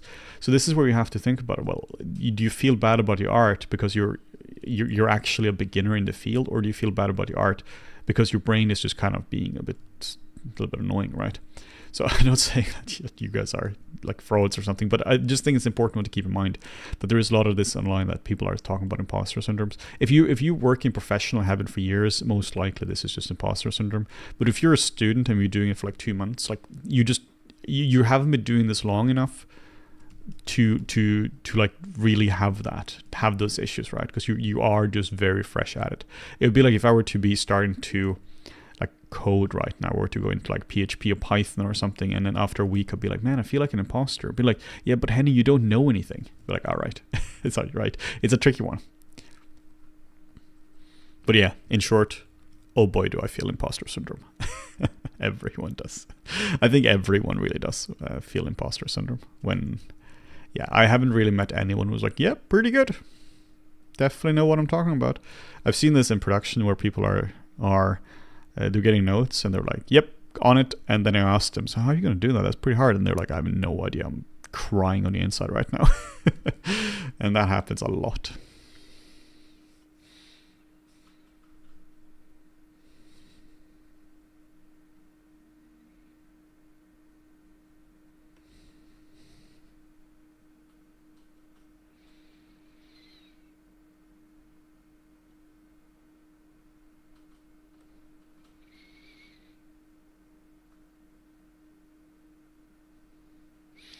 Here's a good question. Do you recommend the Rism UVs for UVs? Yeah, it looks really good. It looks like a really good tool. I haven't really used it, but if I was in Maya, I probably wouldn't have used Rism because Maya is pretty decent at UVs. But if I was in Blender, oh boy, I would be Risming all day. There are some specific things that Maya just can't do as well, like where Rism I'm sure is brilliant, but It's another software, it's another subscription, and unless you're doing that kind of stuff all day, every day, then yeah, I wouldn't be using anything external for that. I prefer to use fewer tools. It's less stuff to manage. It's less stuff to actively learn. There's less stuff to just be involved with. It's just software just gets very complicated. And this would be the stage if I was not streaming right now. Headphones on, some nice Billy Joel or some Pink Floyd or something, and then just sculpt for like 6 hours. Basically, I would take up the horns to a much higher level than what they were currently at, because they're still quite rough. Okay, I'm looking at the concept. I need to just bring up the cheekbones. Our cheekbones are much higher than mine, which is totally fine. You know, we are first trying to make her feel like a realistic, beautiful woman, and then we are trying to make the notes hit as well. In this case, don't be afraid of moving things around, doing global changes, even though you have things like horns or things like this. If stuff needs to change, stuff just needs to change. Gotta move the eyes up a little bit as well.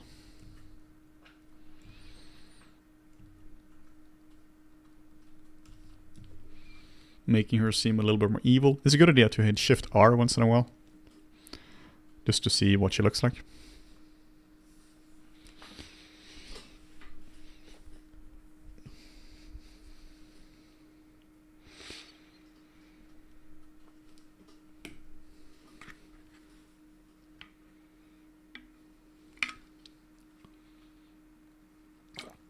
Yeah, I'm just taking a little break now.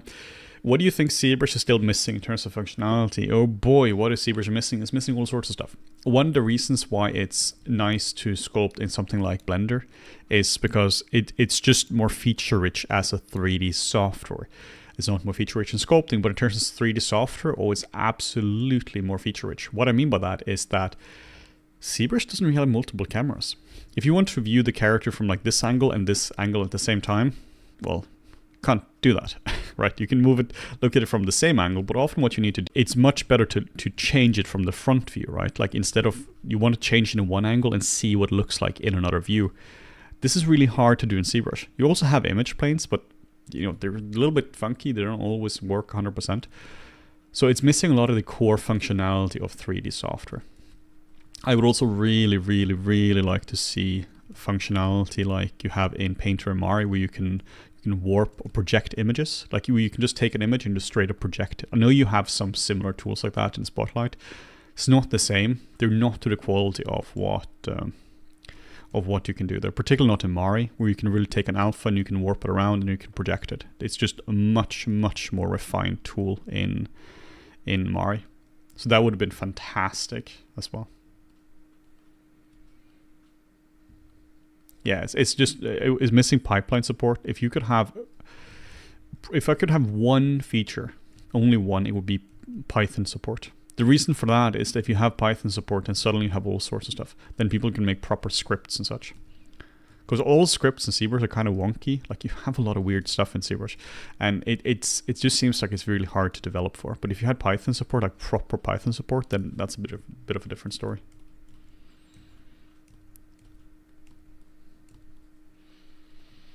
Trying to make her cheekbones a bit more apparent, because that's very much what's happening in the concept.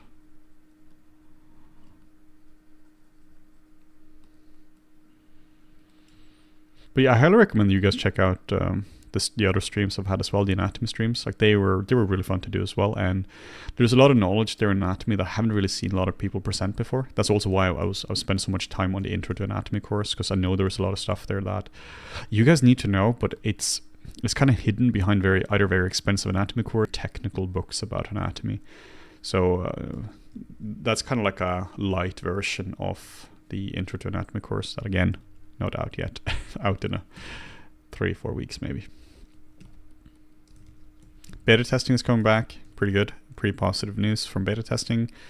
And just a few things to edit here and there. Shouldn't take a long time. And then we just have to make some marketing materials, and then that guy should be out.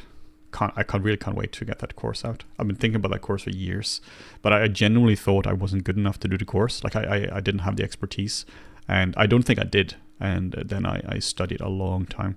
One of the things that really helped me with that was I'm doing a character art mentorship as well, kind of outside of Flip Normals, and I've just been drilling anatomy over and over again there with students, so that helped me a ton just to improve my sculpting, or to improve my anatomy rather.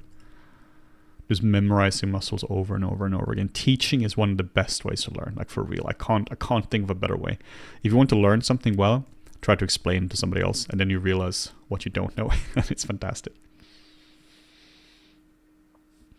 Jake Holton is saying, love your channel. Love the channel. You guys put out a lot of great content and I learned loads from it already. Well, thank you so much. I really appreciate that. That's awesome to hear.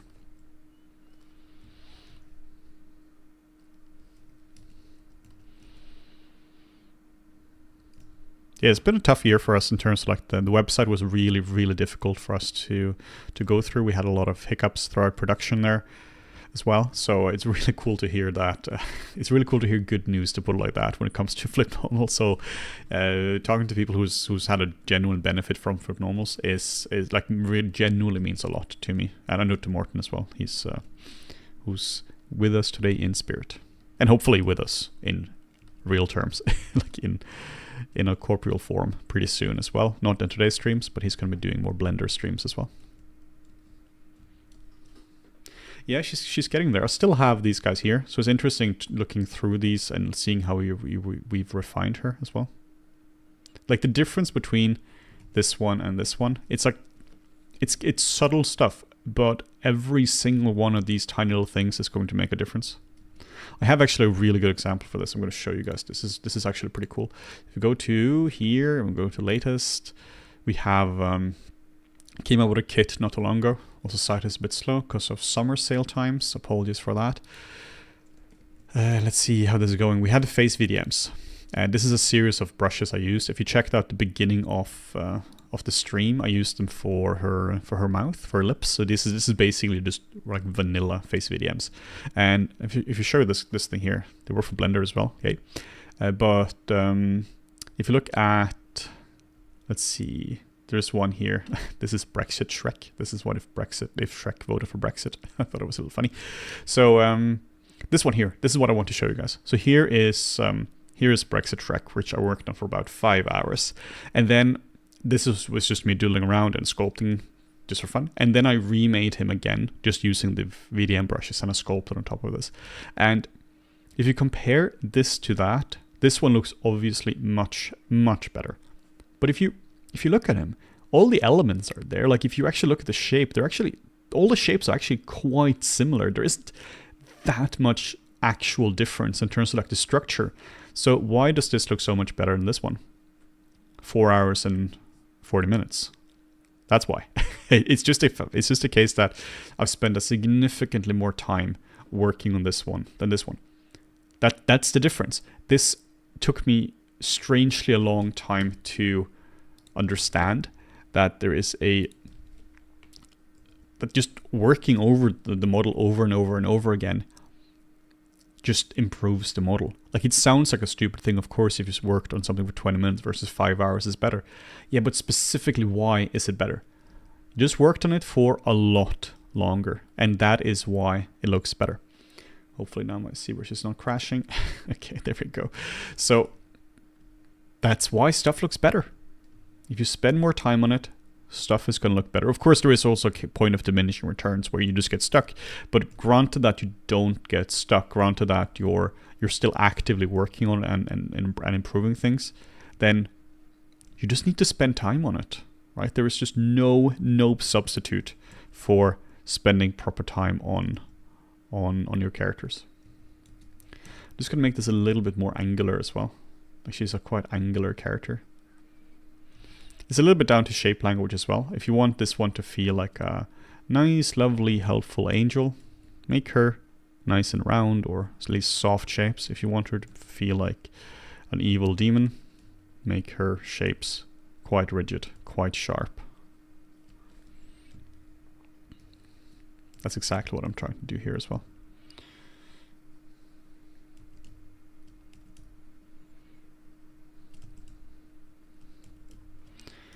I'm just going to go in here and just going to carve in more stuff here. Just like going in here and just carving in some of this.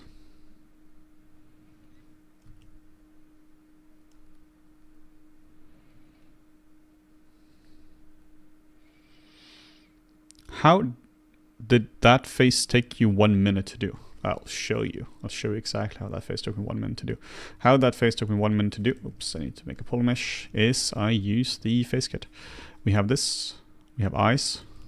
So the way you do this is you go, this is in the link I just sent you, boom. And then you use the face kit for lips. Boom. And of course it's on a base mesh, so I'm not doing this on a sphere because that wouldn't work. And then we do boom. And then we do ears. Enable symmetry. We do boom. And then we go boom. And then you take the whole thing and you go boom. And you just turn into a face. Of course, in a base mesh, that's much easier. But then also we have things like horns. This is in the creature kit. This is really cool as well. I used this a little bit in the beginning of this one here. Let's try the fawn ones. I really like these ones. Fantasy 01. These are really cool. We can do, there we go. Zoop. Cool horns. VDM brushes. Really, really, really cool stuff. Then you can really play around with this kind of stuff, right? This is what I would have used more for Lilith, but the issue with her, not even issue, the case with her is just that she has specific horns, not just like random things like this, right? So if you need something highly specific like that, then you just need something highly specific, right? We can do fur, we can do all sorts of cool stuff. So there's a lot of interesting stuff you can do with VDM brushes like this. This is how I did it in 1 minute. So yeah, there's tons of really, really cool stuff you can do.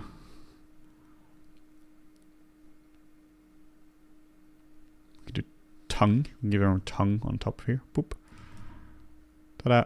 So yeah, the creature kit and the face VDMs are amazing at this kind of work. Also here, I still need to push this a bit more down because her eye is still more covered than what's being shown here.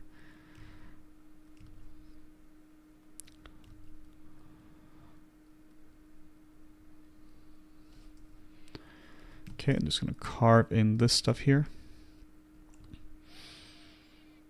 Henning says the UV tools, the Blender's UV tools are straight out of hell. Yeah, you know, they're not great. I really, really, really don't like them. They really feel like they're 10 years behind the rest of the software. Like a lot of stuff in Blender is really good, but the UV tools are really, really not. They really feel so antiquated. Like there are so many things you have to know about the UV tools in order to use them. If you know all the little things, all the little idiosyncrasies and all the weirdness, you know, they're fine, whatever. You can get the end result you want. Granted that you have $200 worth of add-ons, I'm sure. But then you can figure stuff out. But if you don't, if you come in there with an assumption about how tools should work from having used like Softimage, Blender, or Max, Maya, Modo, all that kind of stuff, and you assume that you should be able to do something like, okay, select a seam, cut the seam, have a separate UV editor that just works based on what's selected, and cut the seam, unfold. It's just not that simple. You have to deal with weirdness like sync selection, and you don't even have a proper like grid for it. You need to like define the grid. You need to block out the UDIM where it is and such. If you have an image, it just adds complexity to it. Yeah, I really don't like the UV editor in Blender. I mean, I'm going on record now in this live stream saying that, right? Like, I really, really don't like the UV editor in Blender.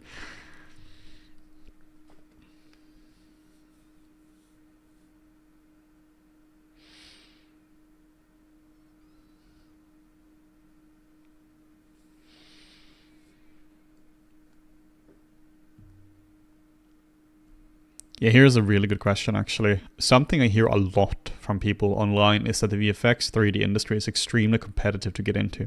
But at the same time, I hear that the industry has never been bigger. Your thoughts? One of the issues is that there's a lot of the studios, or most of the studios, are having a hard time finding talent. It's really not easy for studios to find talent. At the same time, there is a significant amount of people who would love to have the jobs. But so let me explain with a little drawing. So here is the overall skill level of the industry, from low to really high skill level. This is where you're a complete beginner, and this is where you are an expert at your trade. And the VFX studios, they kind of want like this skill level here. They want from like, you know, whatever this represents. It means that you can get the job done in a VFX studio, game studio, whatever it is. The problem is that a lot of the applicants are going to be from like low to like here. So that there is, of course, a little bit of overlap between, but the majority of the candidates are just not really good enough, unfortunately. A large part for this is that first, it's really, really hard to get good at what you're doing. But the second part of this is just that schools are educating way too many people, and they're doing a really poor job actually educating people. People assume the skill level is like here because their teachers haven't told them otherwise. So they're just making a reel based on this. Their lectures are up and taking them to here. So now you have the little overlap here, which means that these are the people who are good enough to enter the industry. From a VFX perspective, like from the studio, from like ILM's perspective, Framestore, whatever. And these are also the ones who are good enough to enter in terms of like the students, right? So this is one of the reasons it's really hard. It's because yes, it's competitive, but I honestly haven't seen anyone who's really good as a student not get a job. It might not happen right away, right? Because there could be skill shortages right now, or like there could be job shortages right now. There is a writer strike going on, so there are redundancies. Like DNEG apparently is laying off a fair few people. So this stuff happens. That is just harder to find a job. But no matter how favorable the job market is, if you don't have the skills, you're just not going to be able to get there. That at least is like my thesis for that. Like for me, it's in large part a skill issue. And is this something that the VFX studios should work with, helping students with? Yeah, sure it is. But on the other hand, it's also something that universities are responsible for. That's also something we genuinely try to help out with Flip Normals, that we know this stuff is genuinely hard to learn. So we're trying to give you guys really good and affordable training. That's not a sales pitch. That's just we've talked to a lot of students over the years, and they sing the same song. It's all the same thing, that unis are unfortunately not good enough, but at the same time, a lot of the students just aren't pulling the weight as well. A lot of people think that you can get good enough to get a job in a video games industry by playing games, or you know, they're going to some insane expensive university, or just a regular university in the UK, which is insanely expensive, by the way. They're like 9-10 grand a year for domestic students, for a UK student, and they're much more expensive for a foreign student. And they know that, well, from like Bournemouth or Hertfordshire or anyone of these unis, you have people who are now working as supervisors in the industry, head of whatever studio. They're really, really successful. So the schools keep talking about that, they have these success stories. Well, actually, you have this person here, and you have former students coming in to teach and such, and they're doing really well. And now the students assume that, well, they did it, of course I should be able to do it as well. Well, the reality is that it's just basically law of large numbers, that you can't predict any single person, but if you have enough people, you can predict that. Meaning that if you were to have 500 students going into a completely random university, could be the crappiest university or best whatever. If you, let's say you have, it's just an average university, 500 people going in, just law of large numbers, you should expect that a certain amount of these people would get jobs regardless, right? Like the school is just not going to be a factor for them. They're going to learn stuff by themselves. And now, just due to that, now you have students who believe they can do the same thing, just without really putting in the effort, which is a real shame. Like I've seen so many people who are in the third year of university, and they're just not ready for employment. So this is kind of a long way of explaining the whole thing, that studios expect a certain quality, and a lot of the people applying are not meeting that quality, which means that if, for instance, if you come from a good school and you've done your homework, meaning that you've properly made a reel or portfolio, and you've got this independently verified that this is a good reel by people who work as a professional, and they've looked at your stuff and they're like, yeah, this is actually good enough, you should be fine.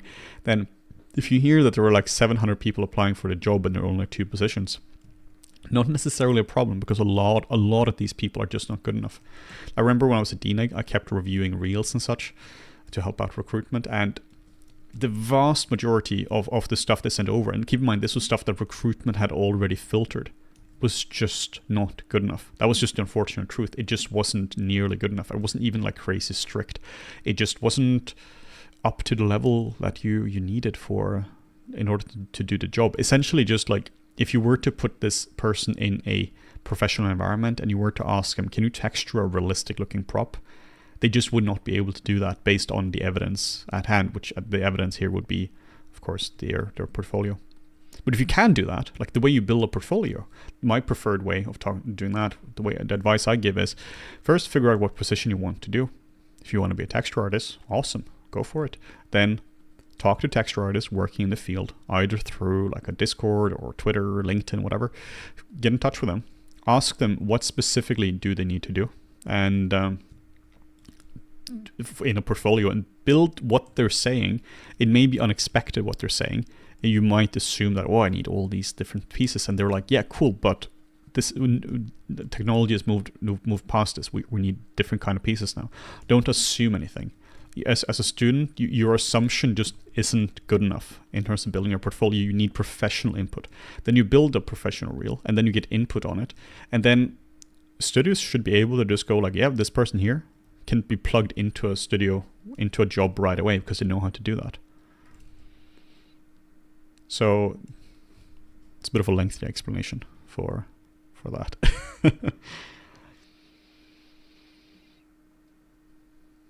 Could you maybe speak about what an average studio would expect from a junior skill-wise?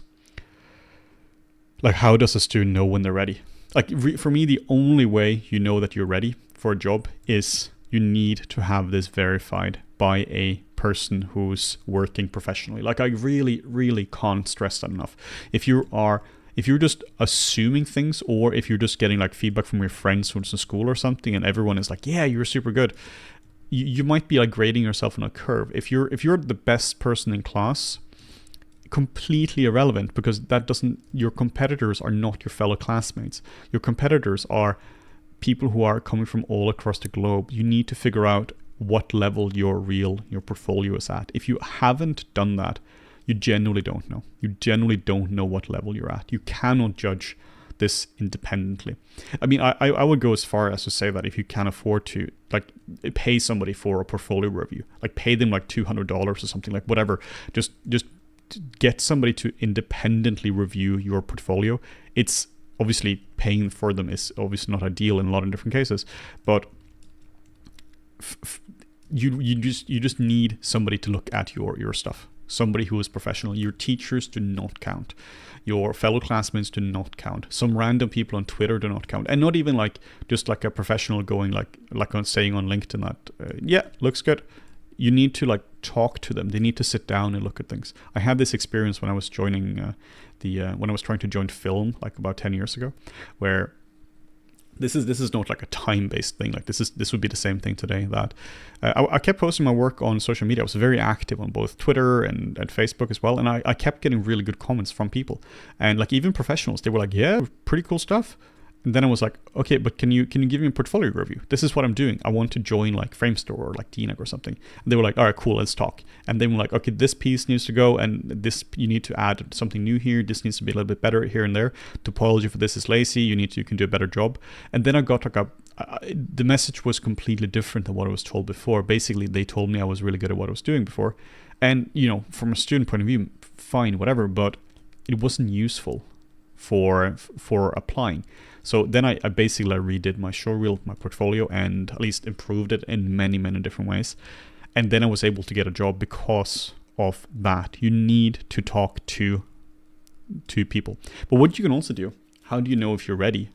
Find people who are currently in the position that you want to be in. If you want to be a animator for Framestore or something like that, and well, again, you cannot trust yourself to judge your skill level. You cannot trust your teacher. You cannot trust your fellow classmates. How do you do it? Other professionals, or what you can do, you can find people like on LinkedIn or something who might be juniors at that position. So if you find like some associate artist or a junior artist, depending on what industry it is, then you can actually you can find the reel, right? You can actually find specifically what they're doing. This is what I actually had about like 12 years ago when I was like 20 or something like that, and I was talking to a friend of mine who was trying to get into the games industry, and he could not get into it. Like, he hadn't built a portfolio yet, so a little bit his fault. But he wasn't in the games industry yet, and he was looking at other junior artists' portfolio, and he was like, you know, this is like, I can do this, right? I can actually do what they're doing. These people were juniors at Ubisoft at the time, I think. And, you know, their stuff was fine. It was good. It was obviously standard, like good enough to get into the industry. But he was also like, man, I can actually do this. So he was able to build a portfolio, and he knew the level he had to do to build that. And then he got a job, right? So without going to school or anything like that. So you need to figure out the level required, and you do that by talking to people, find the reels, anything like that, and then from there you can apply. Essentially, if you keep applying and your work isn't ready yet, you're just wasting your time. Like it's not like a chance game. It's not like if you, let's say you have a 10% chance and you apply at 10 studios, then you're gonna get a job. No, it's not chance based. If you have a reel that's ready, then this happens every single year. I live in London. I talk to a lot of studios here, or students here. Talk to a lot of people who hire, and you have every single year you have some people who have multiple job offers, and all the studios kind of want them, and you have some people who just cannot get job offers. There's nothing to do with chance in that sense. Yes, there's a little bit of luck here and there. Of course there is, but over enough time, the person with the good portfolio is going to win over the person with a bad portfolio every single time. There is a lot of luck in terms of just the timing of things. Like if there aren't projects, there aren't projects. But if there are projects, then the person who has a good portfolio, and of course is not being a dick, is going to get jobs, and the person who has a poor portfolio is never going to get jobs. Basically boils down to that. Do you have the marketable skills that's required by a studio, or do you not? If you don't have, it really doesn't matter how many portfolios you send, or how many applications you send out, and what you do in terms of networking and everything like that.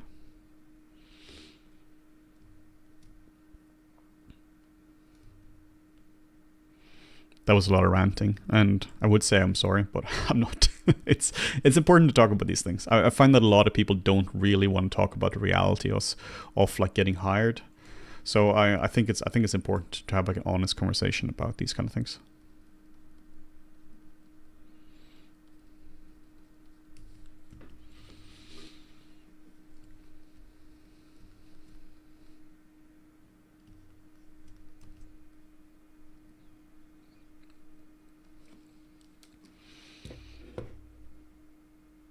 Let's see, how long have I been going for now? Oh, wow. 2.5 hours. Time flies when you're ranting, doesn't it? I'm pretty happy with this one, actually, for 2.5 hours. I can't keep going for too long, because if you keep streaming for too long, you actually just collapse, because it's really exhausting. It's hard to talk and sculpt at the same time, but I'm having a lot of fun. And this is the last stream I'm doing for the Black Friday. I keep saying Black Friday, for the summer sale. Let's see if there are any more interesting questions.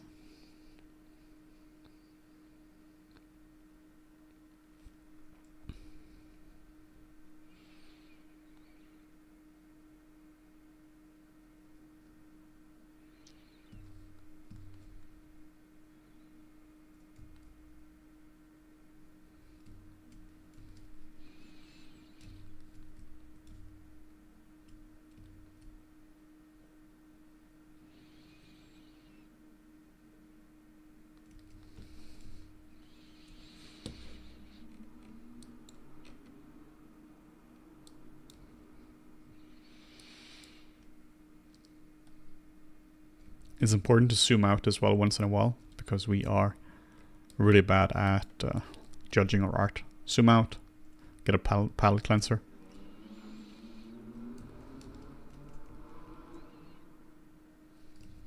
Making her face more rigid, or more angular rather.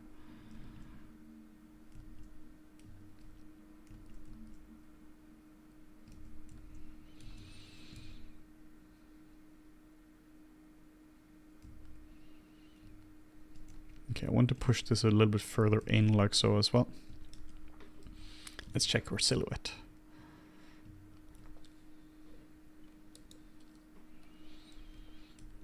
Okay, I think I have to push this a bit higher up as well.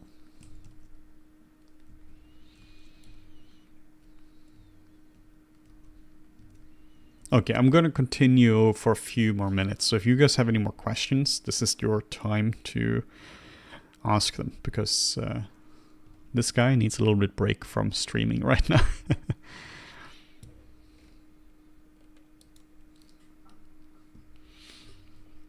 Yeah, she's getting there. I'm pretty happy with how she's turning out. Pretty crazy design as well.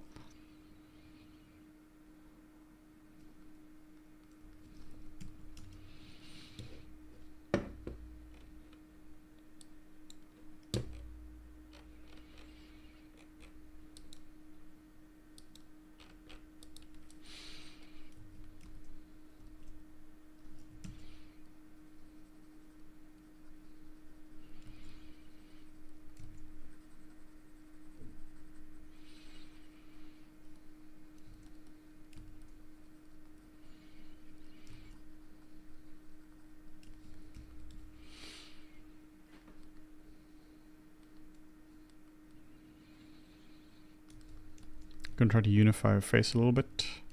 Going between design and anatomy. Again, if you don't know what I'm talking about, check yesterday's stream.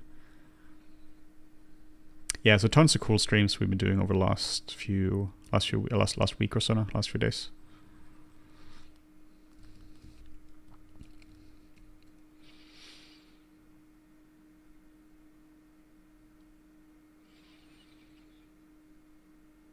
I live in Kenya and I apply for a job in the UK and get it. Will I be paid the same as somebody who's living in the UK? I mean, I don't see why not.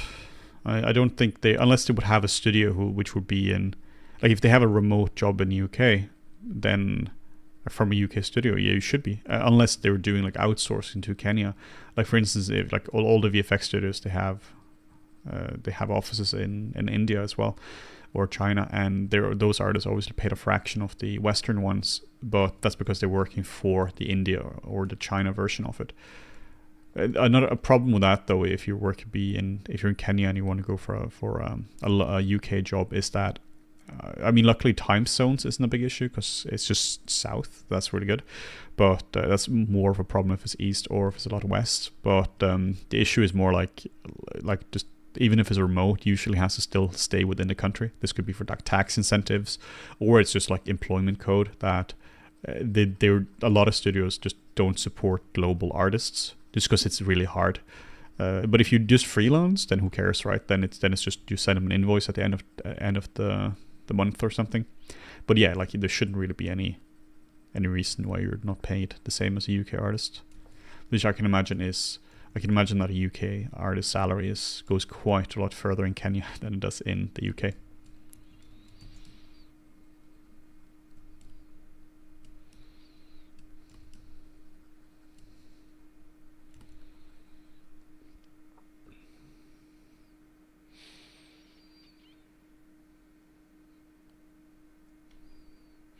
How much effort should I put down into making my own alphas versus buying online and using others?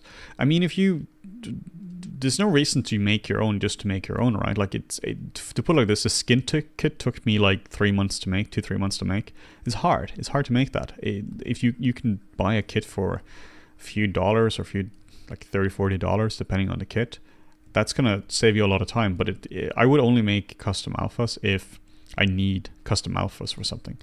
If you're trying to recreate, for instance, the skin kit, that's just going to take you a very, very, very long time, simply because it takes time to figure out the whole setup. So I recommend just like getting them. Yeah, making the alphas for the skin kit was very, very time consuming. We had to figure out the whole setup as well. And I think we figured out a good setup. Like they're using a mid value of 50 instead of 0, meaning mid value of gray instead of black.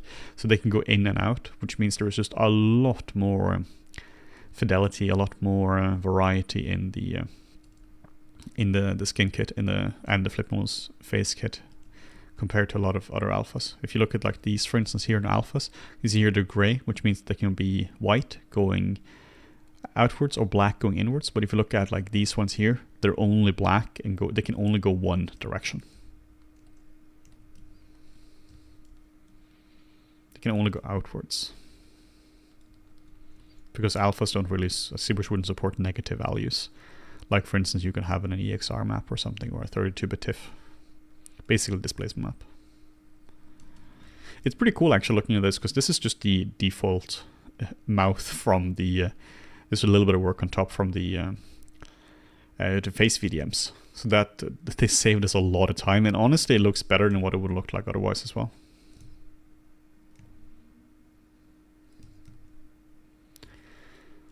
But cool, I'm going to be saving this girl out, and then we are going to be ending the stream. So yeah, if you guys have any further question, any long rants you want to put me on let me know, and I'll we'll see what we do.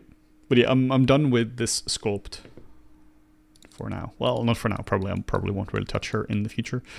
But yeah, this is what we ended up with. I can show you where we went from and then to. So we should have her under tool, head planes, female. This is the one. So we went from this to this. So I'm pretty happy with that. It's a pretty tricky one to get right.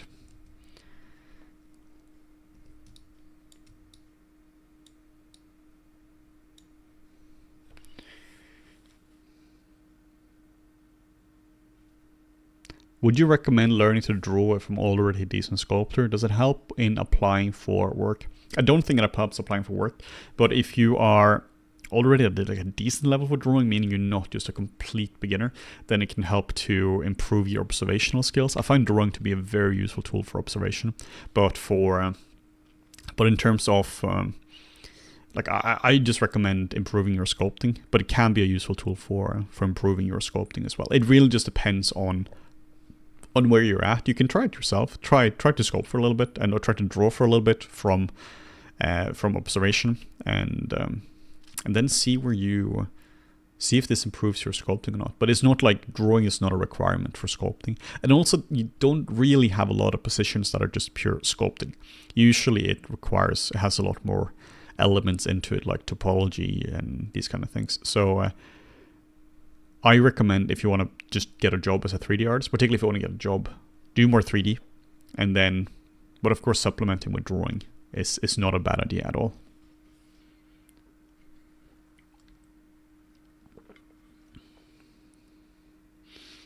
For larger companies, is it recommended to diversify your skills, such as organic, hard surface, and texturing, or have a very specific show reel? Depends on what you want to do. If you don't want to do hard surface modeling, you should not have hard surface modeling in your reel.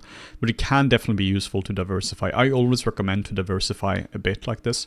If you only have like the Lilith kind of character in your portfolio, you're going to get into a little bit of trouble if they don't have any work that requires this kind of stuff. I recommend having a bit of mix between hard surface, some texturing, some character art, and all that. But that's good generic advice. It depends on what you want to do, and also depends on what you define as a larger studio. If you're going for the ILM and the frame stores, that's objectively big in terms of the size. But if you live, for instance, in Norway, a big studio there will be like 50 people, right? So it just depends on that. It's really difficult to say exactly what you should have in a reel, to be perfectly honest. But yeah, diversifying at least to some degree is a good idea.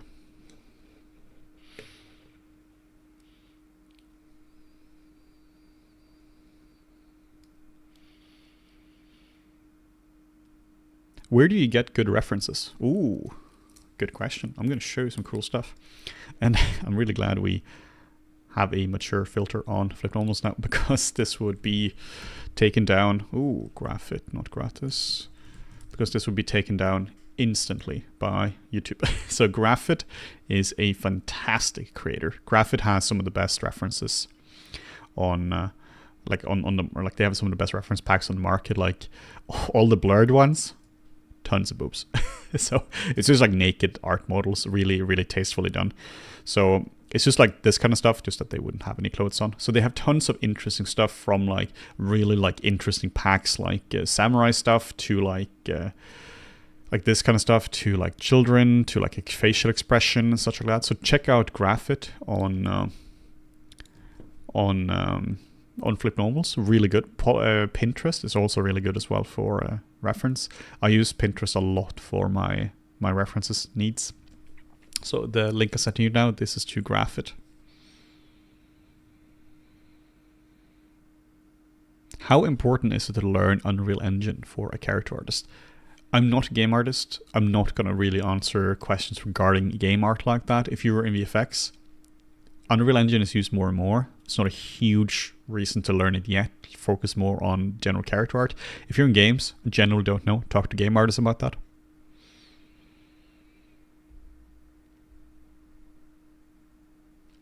I'm a beginner in drawing, and I only started drawing because it's required to get into the animation workshop. Good school, at least it used to be. I haven't been there in a while now. That's where Morten and I attended. It's, yeah, if you need drawing, then you need drawing. If that's what they require in a portfolio, then you require that in a portfolio. That's just the way it is. But yeah, in terms of sculpting, it may or may not help. Like comment here was saying that Polygon put it the best. If you're trying to get good at sculpting, sculpt, drawing would help, but not as much as sculpting. 100% agree with that. You might hit areas of stagnation though. So if you've been sculpting for a week or 2 weeks or something, and you're not like actively every single day, and you're not seeing any improvement, it might be good to shake it up with a little bit of drawing. But in general, if you want to get good at sculpting, sculpt. Tips for designing a dragon: use dog or lion anatomy as a base, and then go from there. Okay, but that's it for today. Just as a reminder, we have one hell of a sale going on for our summer sale. We have a lot of very, very cool products, like the face VDMs for Blender this time. Really cool. Then we have tons of speed chars. Awesome work. Brilliant products. Some of the best on Flipnomals. Pretty annoyed that he has a higher rating than Flipnomals, but you know, gotta hand it to him. Introduction to ZBrush. Brilliant course as well. Well, I think so. I made it. It's a really useful course if you want to learn ZBrush. Realistic Character Portrait Masterclass. One hell of a mouthful, but a very good course. Around 20 hours of content, and you just learn how to make this entire character from scratch. Face Kit. Really good for creating, like we used this in the tutorial, for instance. Same with this as well. Just getting these nice details in here. Good for this. This is a skin kit as well. Really good for these kind of details. All this kind of stuff is all the skin kit. So tons of really cool training. I highly recommend that you guys check out Flipnomals, and that's it for me for the summer sale. Hopefully we can implement some more streaming soon in terms of the like doing more regular streams. No promises here, but that would be amazing. And I'm gonna take it over. Morten is gonna take over from me, hopefully, when it comes to